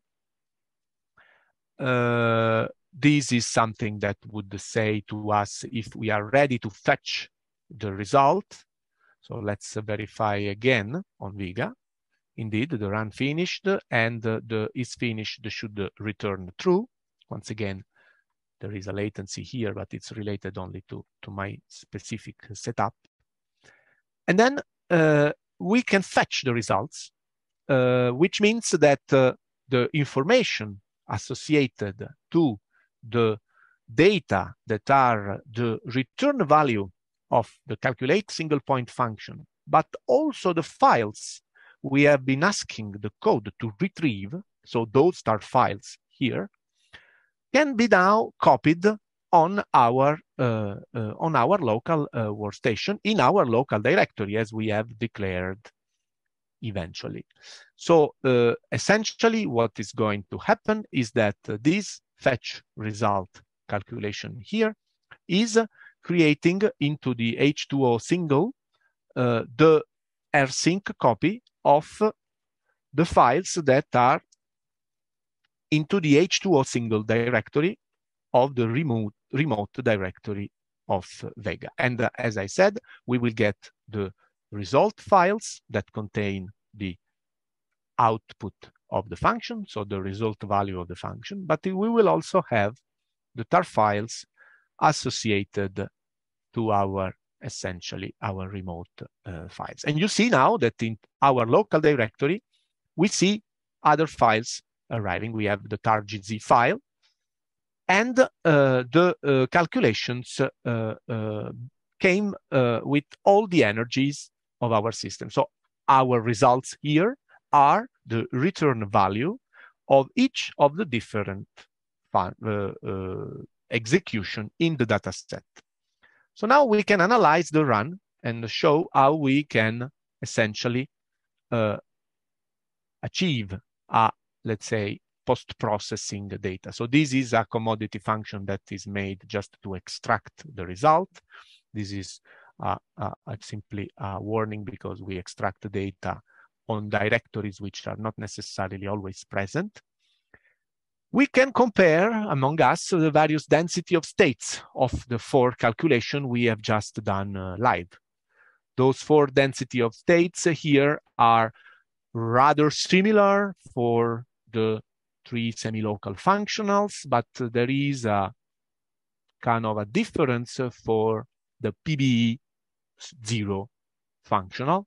You can see that from, of course, the density of states of 4 Concham orbitals is not the sexiest plot ever, but this shows, for instance, at a glance that in our hybrid functional, we have an effect of lowering the energies of our Concham orbitals. We can extract other information that can be immediately extracted out of the log files. For instance, the total dipole of the water molecule here. The dipole is measured in atomic units, but you can also have the dBi unit here that shows that indeed polarizable continuum models do their job, because you can see that even with this approach, you can get a higher value of the net dipole of the water molecule. So the environment is polarizing the molecule, as we may expect. Let's have a look on how to inspect the time to solution. Of course, those calculations are very short. Is another commodity function which will be copied into a dedicated Python module for the next tutorial. Here we can plot the timings we have just executed. So we are dealing with runs that take less than 1 second for LDA, something similar for PBE, but we are within the error of our execution. Slightly more, 6-10 seconds for polarizable continuum model, and slightly more for PBE0 calculation, where we have to somehow calculate the hybrid functional, which means one Poisson solver execution for each couple of Gaussian orbitals. So of course, those timings are not representative because the simulation is very small and the system is very little. In any case, the timings here are related to the internal part of the code, the wave function optimization self-consistency cycle. We can even compare the same information for initialization and finalization. So here we see that the actual total time is of this kind. So we see a very similar overall timing for the semi-local functionals, and as expected, more operations are made for the for the polarizable continuum model and for the PBE0. Therefore, it results on a larger execution time. We can trigger GPU acceleration. We have now the script for doing that. It is enough to add one single extra functions in the data set. So we need to add extra arguments. We forget one argument here, which is GPU true. Of course, this is something that has to be added. So let's cross-check again.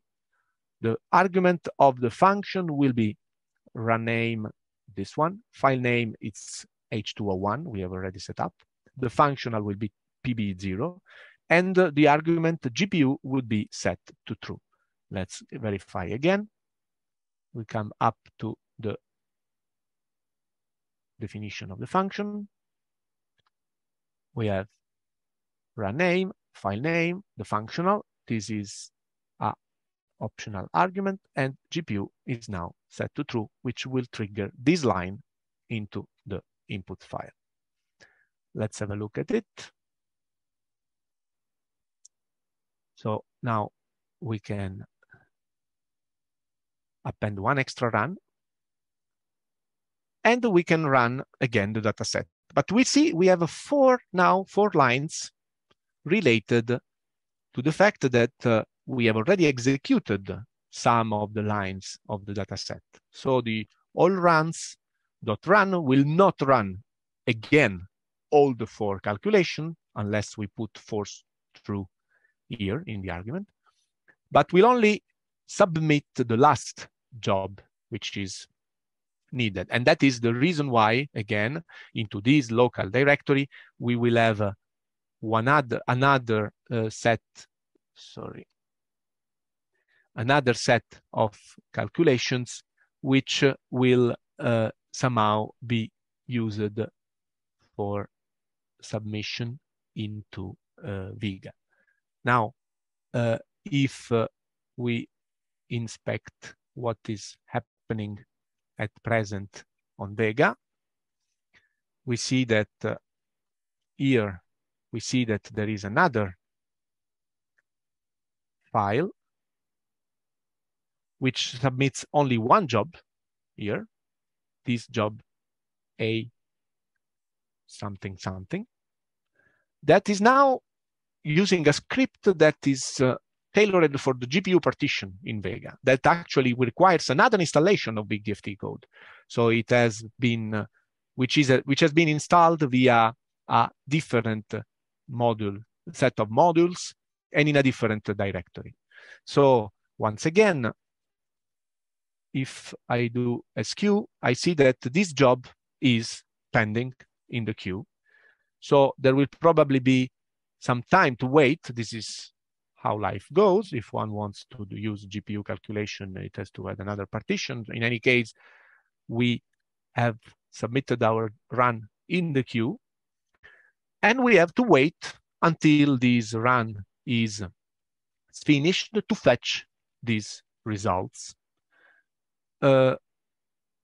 If you want, at the end of the run, one can rerun the comparison information to have a comparison of the difference in performance with respect to a full CPU calculation.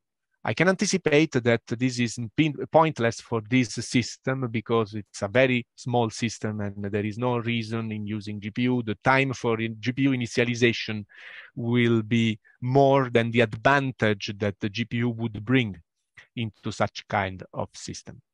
But then we can come back to our full system of 32 water molecules, which we have initially identified as our target. And we can eventually start another dataset, same function, but another file, but another remote directory, because we don't want, again, to mess up with calculation. Another advantage of this is that calculations can be controlled only from the local user workstation. And after they are done, the data, important data, are retrieved immediately. We will perform 3 different calculations, one with PB and CPU, 2 with PB0, one with the CPU, and another one with the GPU. To do that, we have to change the argument of the calculate single point function, and we will put job name. The advantage of Vega is that it has the specificity of Vega is that it has 2 different architectures for CPU and for GPU. We have a node of 256 cores in a CPU case, and 128 cores for GPU, which means that if GPU is true, we will perform a calculation with 32 MPI and 4 OpenMP. Whereas if it is false, we will use the CPU nodes with 128 MPI, 1 per Concham orbitals, not more, and 2 OpenMP. So essentially, these will create the dataset. Once again, I switch on those things for slow connections like mine, and we run the jobs. What is happening? Once again, we have the creation of a new local directory into our disk where our information is set up for submission. We have, once again, 3 jobs. Each of them will have its own information about the arguments, and all of those jobs will execute the calculate single point and serialize the result into the result file of them, so that we can retrieve the actual return value of the function.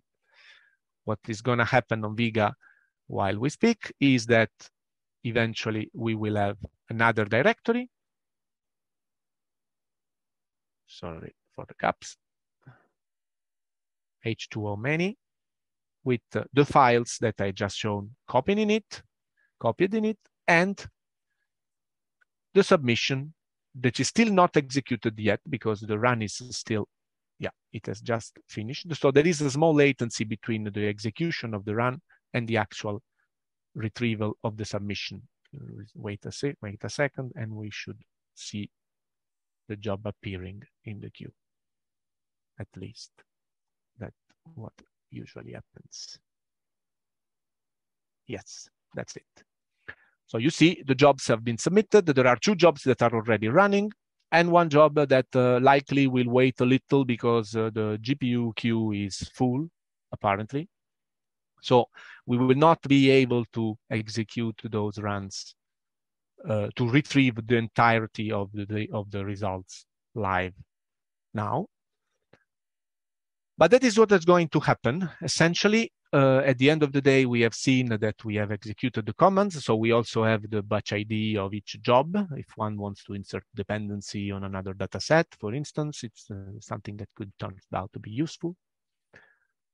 And we can extract eventually the results of the calculation, which is something that couldn't be done now for all the jobs. We can only extract the jobs which will, of course, have finished. That for the moment, it's only, they are still running. But eventually with these, you can see that we can extract the information about the log file and calculate a DOS, this time for a slightly more relevant system.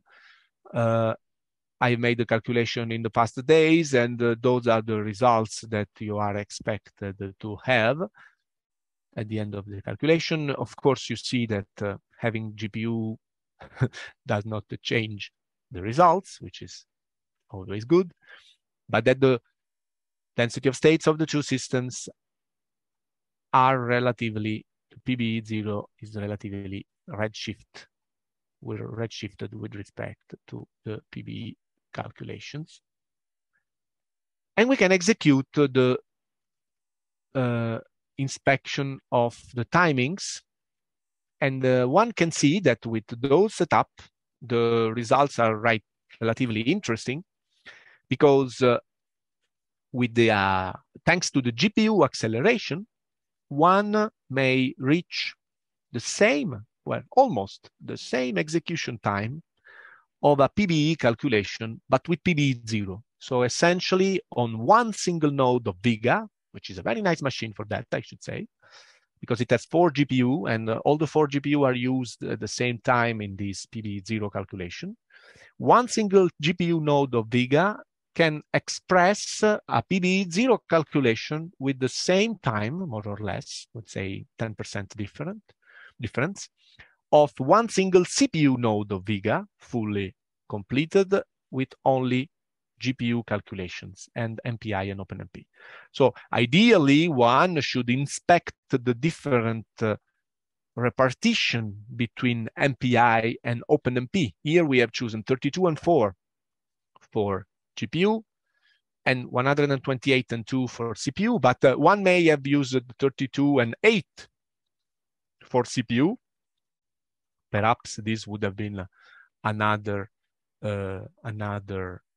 part that is associated to that, another best performance. But in any case, this is an example on the potential advantage that the GPU calculation can bring to the setup and to the, let's say, cubic scaling approach of BigDFT. So this is a relatively simple system, is very small. You see, you have a 1 minute like calculation, but yet with this notebook, you can control more or less the execution of your job from the start up to the end of their run. And if you close your notebook and you open it again, then the dataset approach will, the remote manager approach will remember that the run have been already submitted, and it won't submit again the job for you, just waiting for the results to be completed. So that is essentially the main things that is associated to the first starts of calculations on BigDFT. What I can suggest is that we can give you some time to digest or reproduce some of this information if you want. And we can continue to, of course, interact with those who are interested. And if you have problems or questions, to somehow set up these things all together. And I don't know, maybe we wait some 10 to 20 minutes to gather feedbacks, if any. I just remembered, of course, we have the reserved queue for this workshop, right? Did we actually remember to put that in the job script? Ah, nice. What would be the... This could be why it takes... And what would be the name of the queue? I don't remember. So there's max CPU and max GPU, the reservation. That has to be put into which line of the You can set it there with the job scripts, the run args. Yeah. So what should be added? So I think it's the -- reservation equals max GPU. Okay, like that. Oh, sorry. So this means that we may put it in the extra arguments of the script. Yeah, you'll have to put that in extra args. There's no placeholder argument for reservation in Vega.py. Something to note for the users who want to go through this on their machines. If you're using a Jupyter Notebook on Windows or a Mac, you will need to use the SCP transport instead of rsync. There's a note at the bottom of the HackMD for anybody that wants to try that. You just need to import the SCP transport and swap it out in the data set, and that should get rid of any issues that you'd have with rsync not existing or being an older version, which Mac tends to use.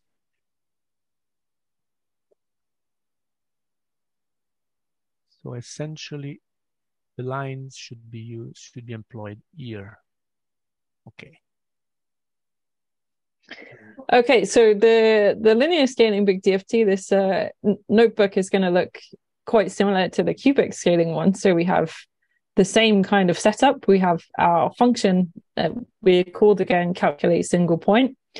It takes some arguments, but this time we do it slightly differently because we're going to pass this input file imp straight to our function and define it outside.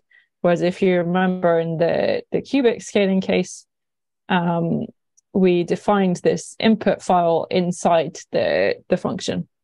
So you can see you can have quite a lot of flexibility with how you define the function that you want to run. The way we do it here for the linear scaling case is because we want to play a little bit more with some of the other variables. But otherwise, everything pretty much looks the same in this function. I have emptied the notebook, so we're going to try running on the fly, and hopefully everything is going to work. So again, we have this test, whether we're in a collab session. We're not in a collab session, so that's fine. I have Remote Manager installed, and I need to change my username.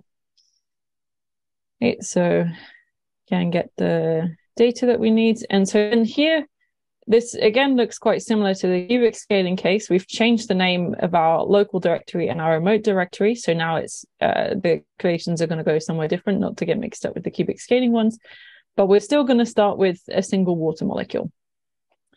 In this case, we're not going to vary the functional. We're going to stick with the same functional, always PBE. And the thing that we're going to vary is whether or not it's a linear scaling calculation. So if linear is true, then we run linear scaling. If it's false, we run cubic scaling. So again, we set up the job name. We have the very same parameters in our input file. So we're setting the functional to be PBE. We're using the same grid spacing, the same pseudopotential family. And the one difference we need to take care of is to tell it that we want to do a linear scaling case in the case where linear is true. And here you can see that we've activated linear scaling BigDFT with just a single variable. So this might look somewhat surprising, given that there's quite a few ingredients that go into linear scaling BigDFT. But what this is doing behind the scenes is importing what we call a profile, which is called linear. And this profile defines a whole group of input variables, which are set to be robust. So for many calculations, maybe even most calculations, depending on what type of systems you're interested in, this is a set of parameters that should work well. But you do also have the possibility to edit some of these parameters separately if you need to, and we'll see a little bit of that later. But for now, we're just going to stick with this linear profile. We again set up our MPI and OpenMP, add these to the data set, and then we have everything we need to do run. So just to also look on Vega, so I have my directory, and it's just created this H2O single ls. We can also watch the queue and see that both of these jobs are running. And it should be very quick, hopefully. I could also have monitored the queue from the notebook. But in this case, I'm just looking directly on Vega. And they're both finished. So now we can fetch back the results.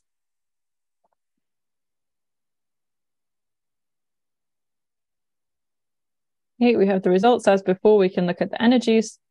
And then here we're going to print the energies. So the first one was the linear scaling energy. The second one was the cubic scaling energy. These are both in Hartrees.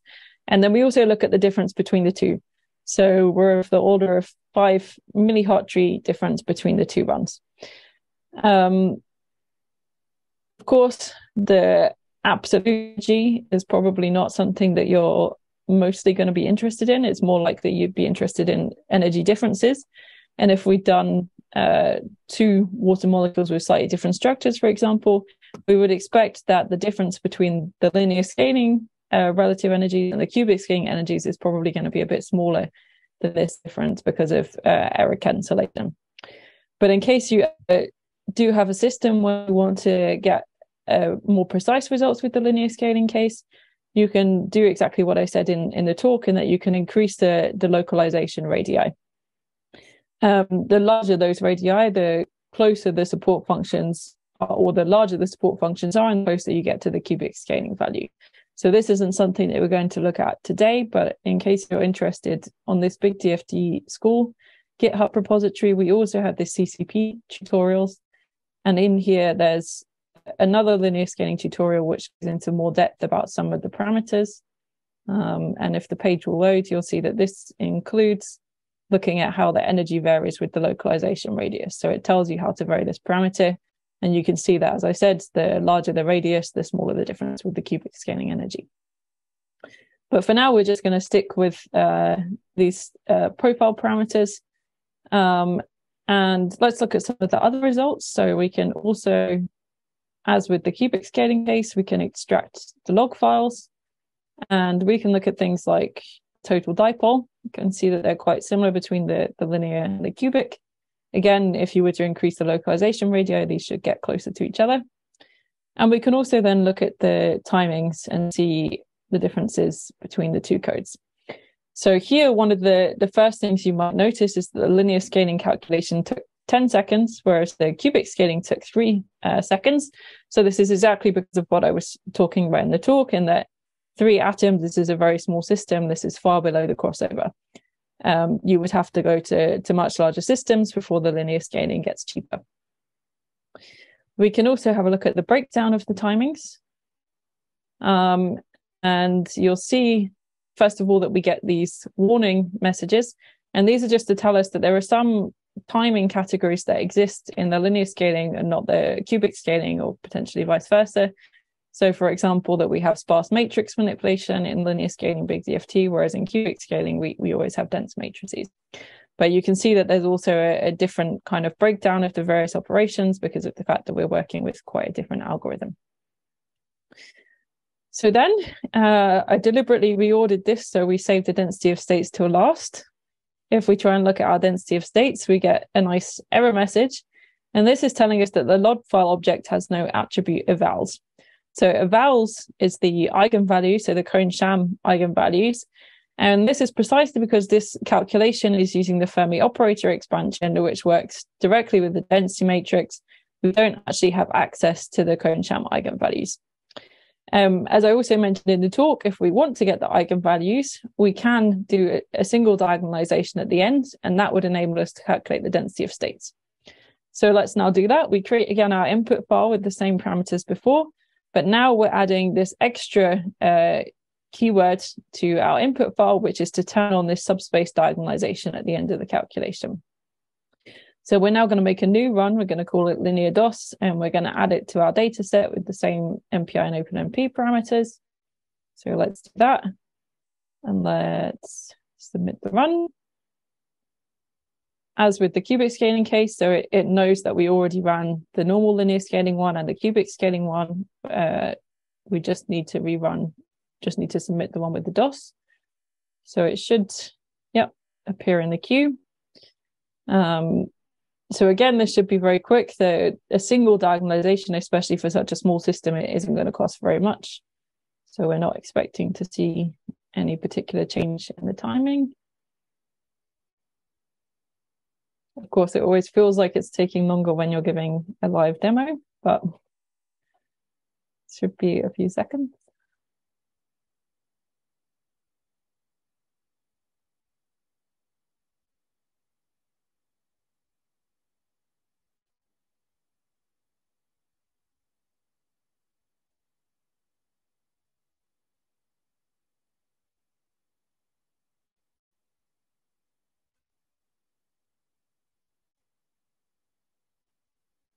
And we're done.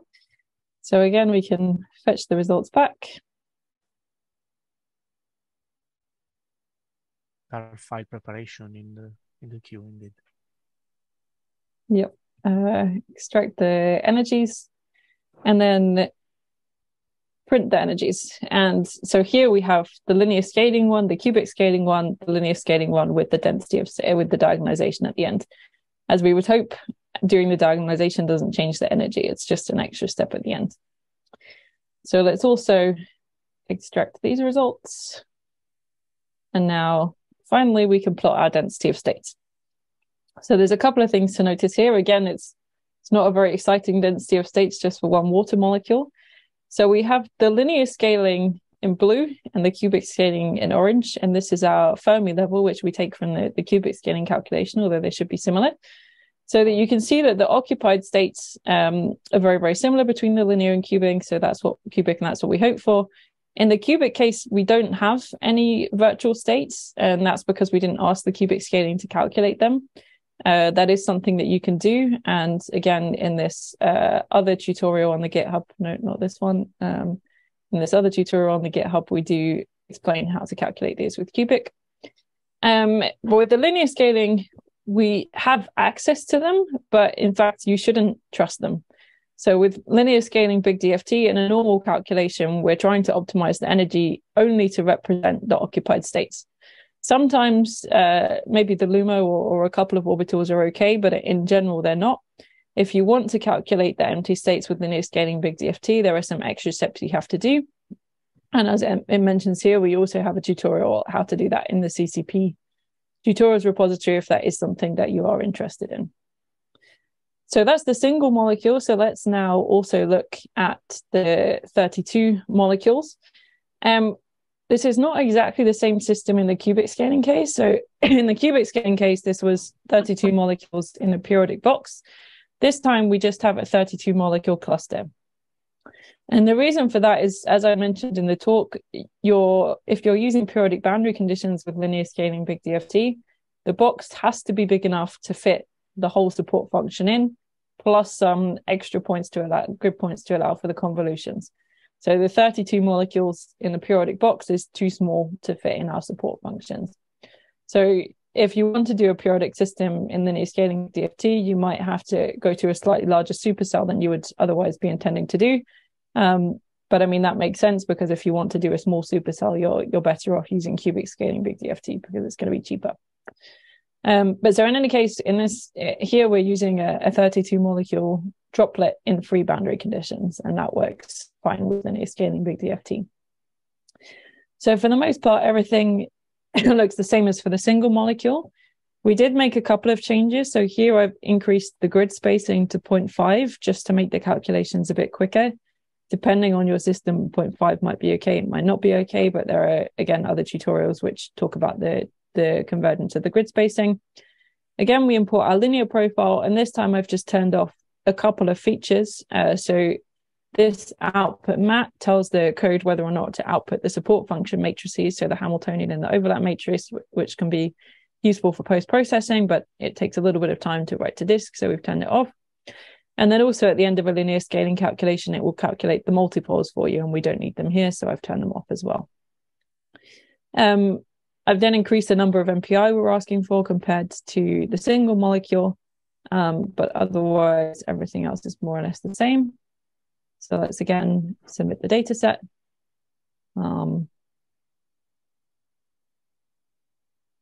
Should be appearing in the queue. So these calculations will take a little bit longer. I think it's still a couple of minutes if I remember correctly. So we have to wait to get the results back. But we're just going to do exactly the same things with it. So fetch the results, extract the results, look at the time, and compare how the times change. So I will give that a moment to run. In the meantime, also, we can submit the forthcoming dataset.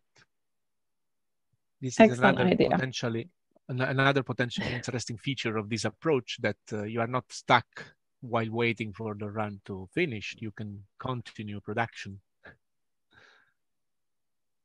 We can't do this though. We have to wait for this, but I can tell you what this is about. So one of the important questions to ask is how many threads, how many MPI tasks should I use to run a linear scaling calculation? So the first thing to say is that we don't have GPU support in linear scaling BigDFT, so that's just for the cubic scaling. So we're going to use CPU only. We can use both MPI and OpenMP.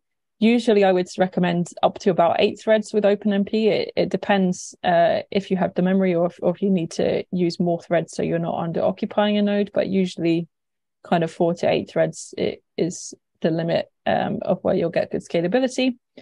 And then with the MPI tasks, these are parallelized over the number of support functions. So you may remember I mentioned that we usually use a minimal basis of functions. So in the water case, we 1 for each hydrogen atom and 4 for the oxygen atom. So 6 support functions per molecule. And these are essentially divided amongst the MPI tasks. In cubic scaling BigDFT, we divide the orbitals amongst the MPI tasks. This also happens a little bit in linear scaling BigDFT.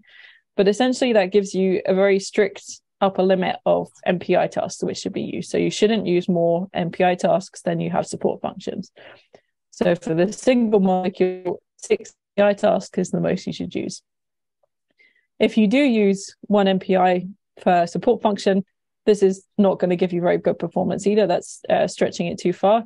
Usually, we would say you want around 5 to 10 support functions per MPI. If you're not sure how many you used, you can extract these values from the log file. And yes, while I was talking, our calculation, so that was me. So we can fetch them back.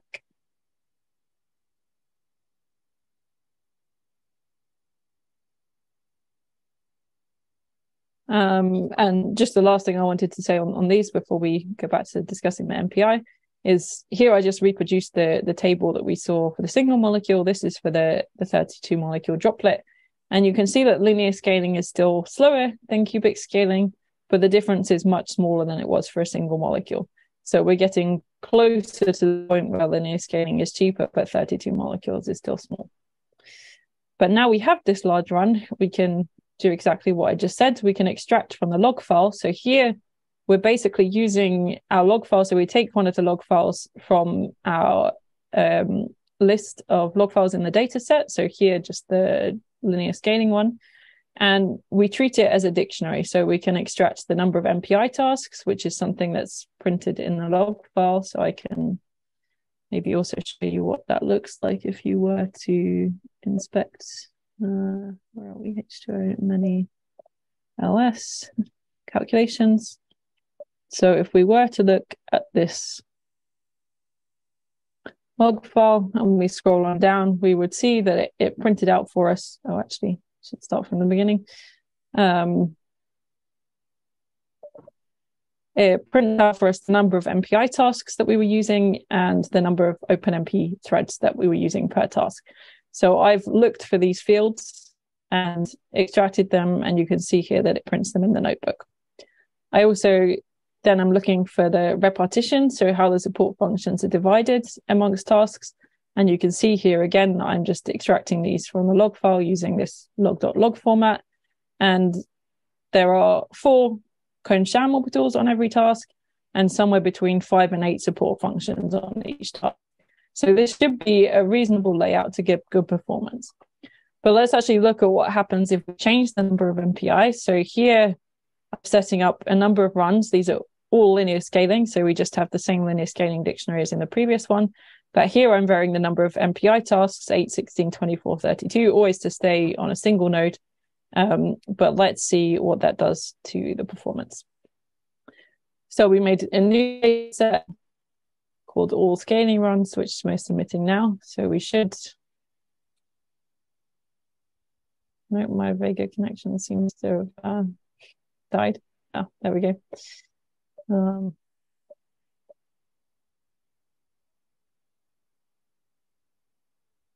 we go. So we should have this H2O scaling LS is now being created, and we have 4 jobs that are running with the different number of MPI tasks. So this might also take a couple of minutes to run. I don't have any other data sets to submit after this, so I can't do those while we're waiting. But while we do wait, does anyone have any questions about what I've shown?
First job finished.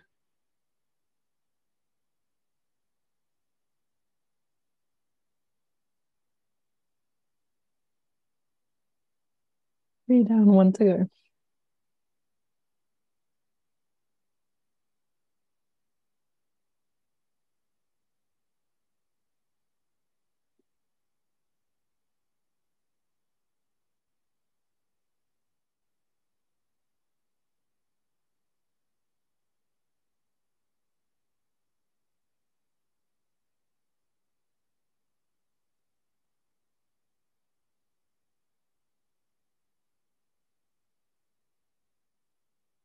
So it should be the one with the smallest number of MPI tasks. But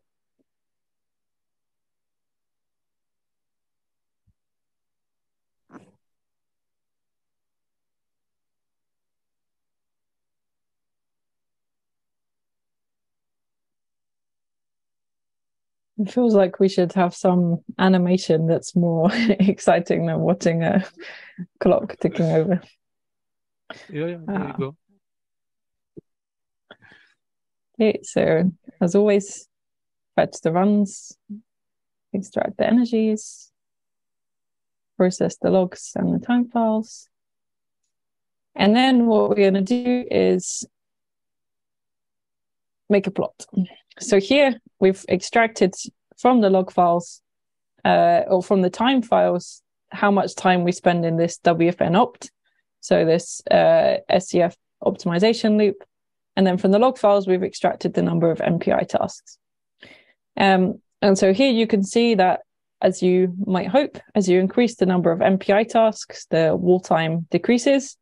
We can also see the speed up, that as you increase the number of MPI tasks, we get increasing speed ups, but at some point this already starts to saturate. So you can see that we don't want to go too far beyond 32 MPI tasks, because this is already approaching the limit where linear scaling BigDFT spends too much time communicating it and not enough time calculating, because there's too few support functions per MPI.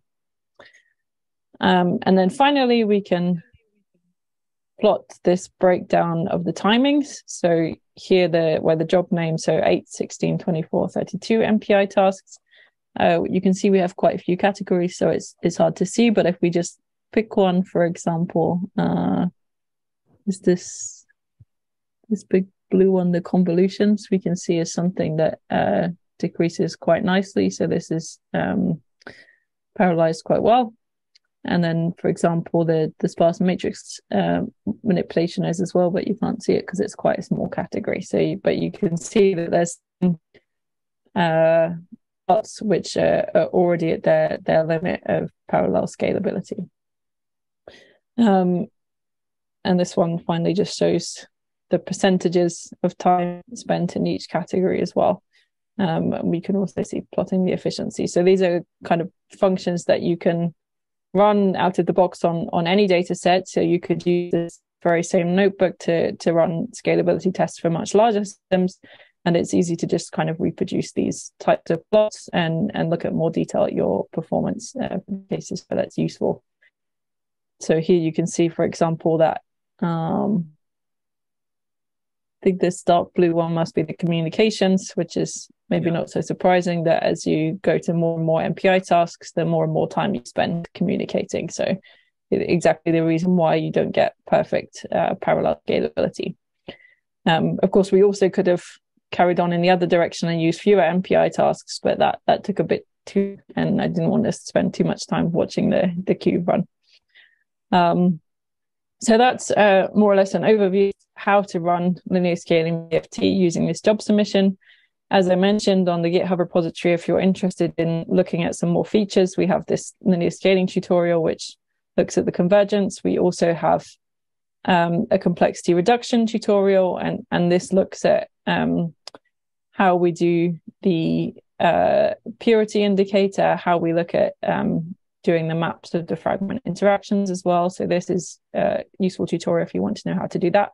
And then we also have some tutorials on both molecular fragment approach. So here, in this case, we look at an anthracene dimer, as well as the embedded fragment approach if you have some periodic system. And then also if you want to look at some excited states, which also uses linear scaling BigDFT. So if you are interested in using some of the other features, also for cubic scaling, we have some notebooks here for looking at the implicit solvent in more detail, for example. Then these resources all here. And in this case, for the CCP tutorials, these all run on Colab. So these are not using Vega. It's just the ENCS CSS directory that's running on Vega. So does anyone have any questions about any of these points? We can perhaps say just a few conclusive words about the idea we wanted to give today. Actually, as I was saying in the beginning, maybe the best thing is to do now is to just kind of try to to just wrap up a little about what we have been trying to explore, we are dealing with a formalism that somehow has a various layer of different, let's say, approximations put one on top of each other.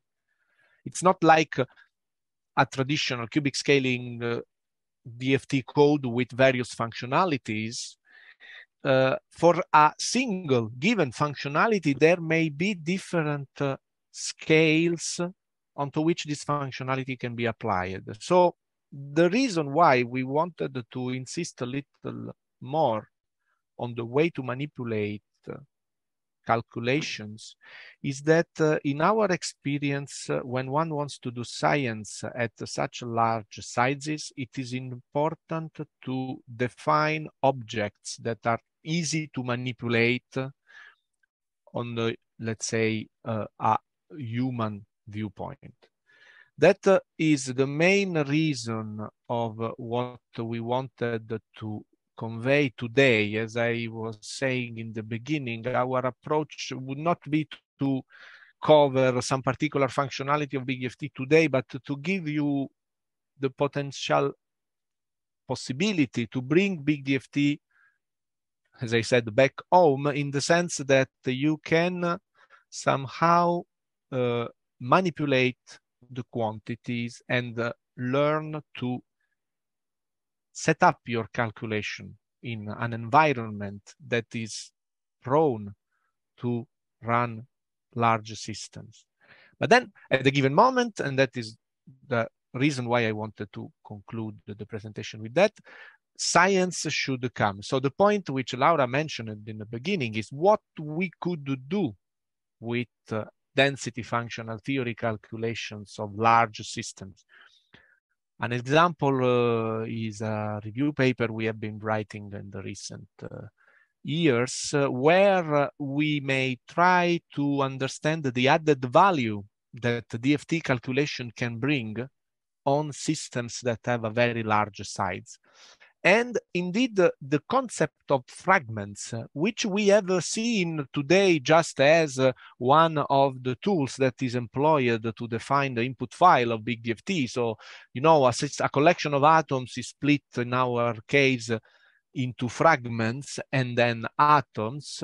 The connection between fragments and the observables of the system is something that play a key role potentially in the interpretation of the usefulness of DFT for large systems. So essentially the main thing is that with such kind of approach, you can you can draw interaction maps between systems of these sides that, of course, of the sizes, which is not the one which is depicted in this slide, which is relatively small, but these sides, like one I mentioned before, 10,000 atoms or similar, where the different fragments of the system. So let's imagine to have this system like that, which is a collection of atoms. You regroup this system into fragments, each one associated to an amino acid of this protein, and you can take back the sparse matrix information coming from a BigDFT calculation and calculate out of it the interaction between the different amino acids. You would get the stabilizing or destabilizing power of interaction between a couple of amino acids. Essentially, is a way to reduce the complexity of a very large scale description, and information about how to do that are present in the tutorials that Laura has shown. So essentially, one understands with such kind of approach something more on the way in which large systems are behaving from the quantum mechanical perspective. So this is an example with proteins, but this can also be done with other structures that are not necessarily associated to the domain of biology, but they are still potentially very large. So essentially, when one has a kind of approach to deal with the building blocks of the system, it is possible to enter into a solution that can combine DFT calculation with the users of other community. The idea also of this kind of notebook-based interface is that it can enable us to deal with users that are not expert of DFT, but they can be also come from communities like bioinformatics, for example. So essentially, one can understand where a particular antibody should or should not be mutated in order to maximize or not the interaction with respect to a particular protein. So those are quantities for which people in communities like biology may be very interested, and we have had a few papers in the recent years that discuss those kinds of opportunities and scientific results. But one can also go towards the domain of solid state physics, or in general systems that are extended, where if one has a defective region, one can treat the defective region in a different way with a different level of approximation than the one which is the bulk-like region. Those are examples of calculations made via BigDFT of a defective graphene sheet with a substitutional defect or a vacancy, where one can inspect which regions of the system have a different set of localized degrees of freedom. Essentially, with such kind of tools, one can identify from which distance the bulk-like behavior of a particular system is restored, from which distance from the defect, and with which level of accuracy these approximation will hold somehow. So all these things, I hope it is easy to understand that they cannot be treated otherwise if you do not have at hand a flexible and agile way of dealing with pre and post processing of the calculation. The potential source of errors are enormous in the context of such kind of setup. So we have been trying to somehow put in conjunction the complex world of density functional theory in high performance computing architectures, where one has to deal with things that are very much technical and particularly require a particular expertise, to communities that would like to benefit from information that come for systems that have a potentially unprecedented level of theory in this context. Even though we are dealing with semi-local functionals, it is having a full self-consistent calculation of the SARS-CoV-2 spike protein, at 52,000 atoms is something that can bring knowledge to people in the community of biology, or the community I have just mentioned. But this is just an example. Laura briefly mentioned also excited states calculations performed in the basis of the support functions, where one constrains the DFT results to go beyond the ground state and then have the impact of an optical excitation on a potentially large morphology. This is an object of another investigation for which we actually need such kind of processing tool. So we are trying to move all those approaches towards a platform that could be used from within a suitable workstation, as we have been trying to show today. So the idea is that you use the workstation just to trigger the calculation on the supercomputer, but you behave as if your calculations were done locally. But the calculations are done remotely. We are presently trying these kind of tools in conjunction with the communities that work in biology for especially crystal structures of proteins, but this is something that can be generalized beyond the life science community. So essentially, the idea of going to very large in terms of size brings two problems. One is the problems of how to get science and insights that are relevant for other communities, biology, but not only. And the second problem is how to manipulate the complex calculations in high-performance computing environment by reducing the potential source of errors while dealing with scripts and manual submission approaches, which at one hand will simplify the life of the researcher with the expert DFT researcher, but on the other hand, it also should lower the entry ticket for doing large calculations that would have been otherwise very, very technical and potentially much, much difficult to manipulate in a generalized context.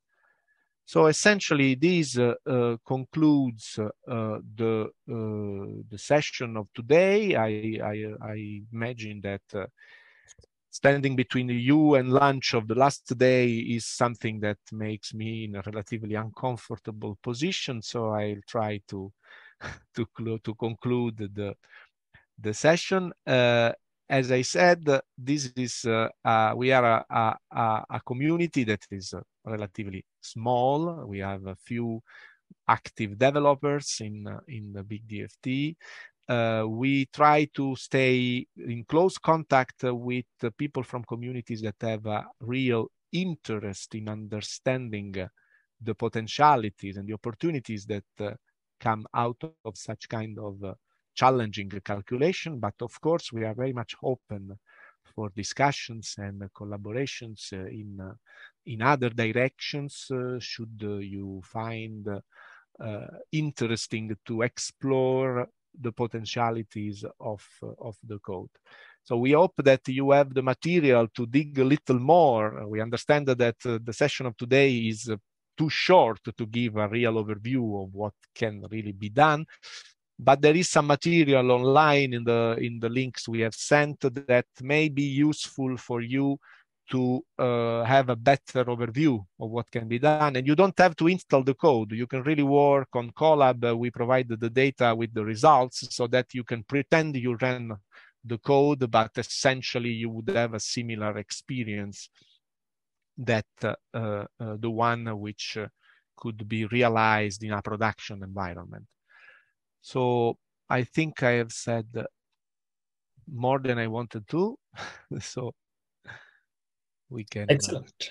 Thank you very much. I really like this plan. You know, the notebooks on Colab, great for learning, and the idea of multidisciplinarity through abstracting away the technical challenging parts. So beautiful work. Thanks a lot.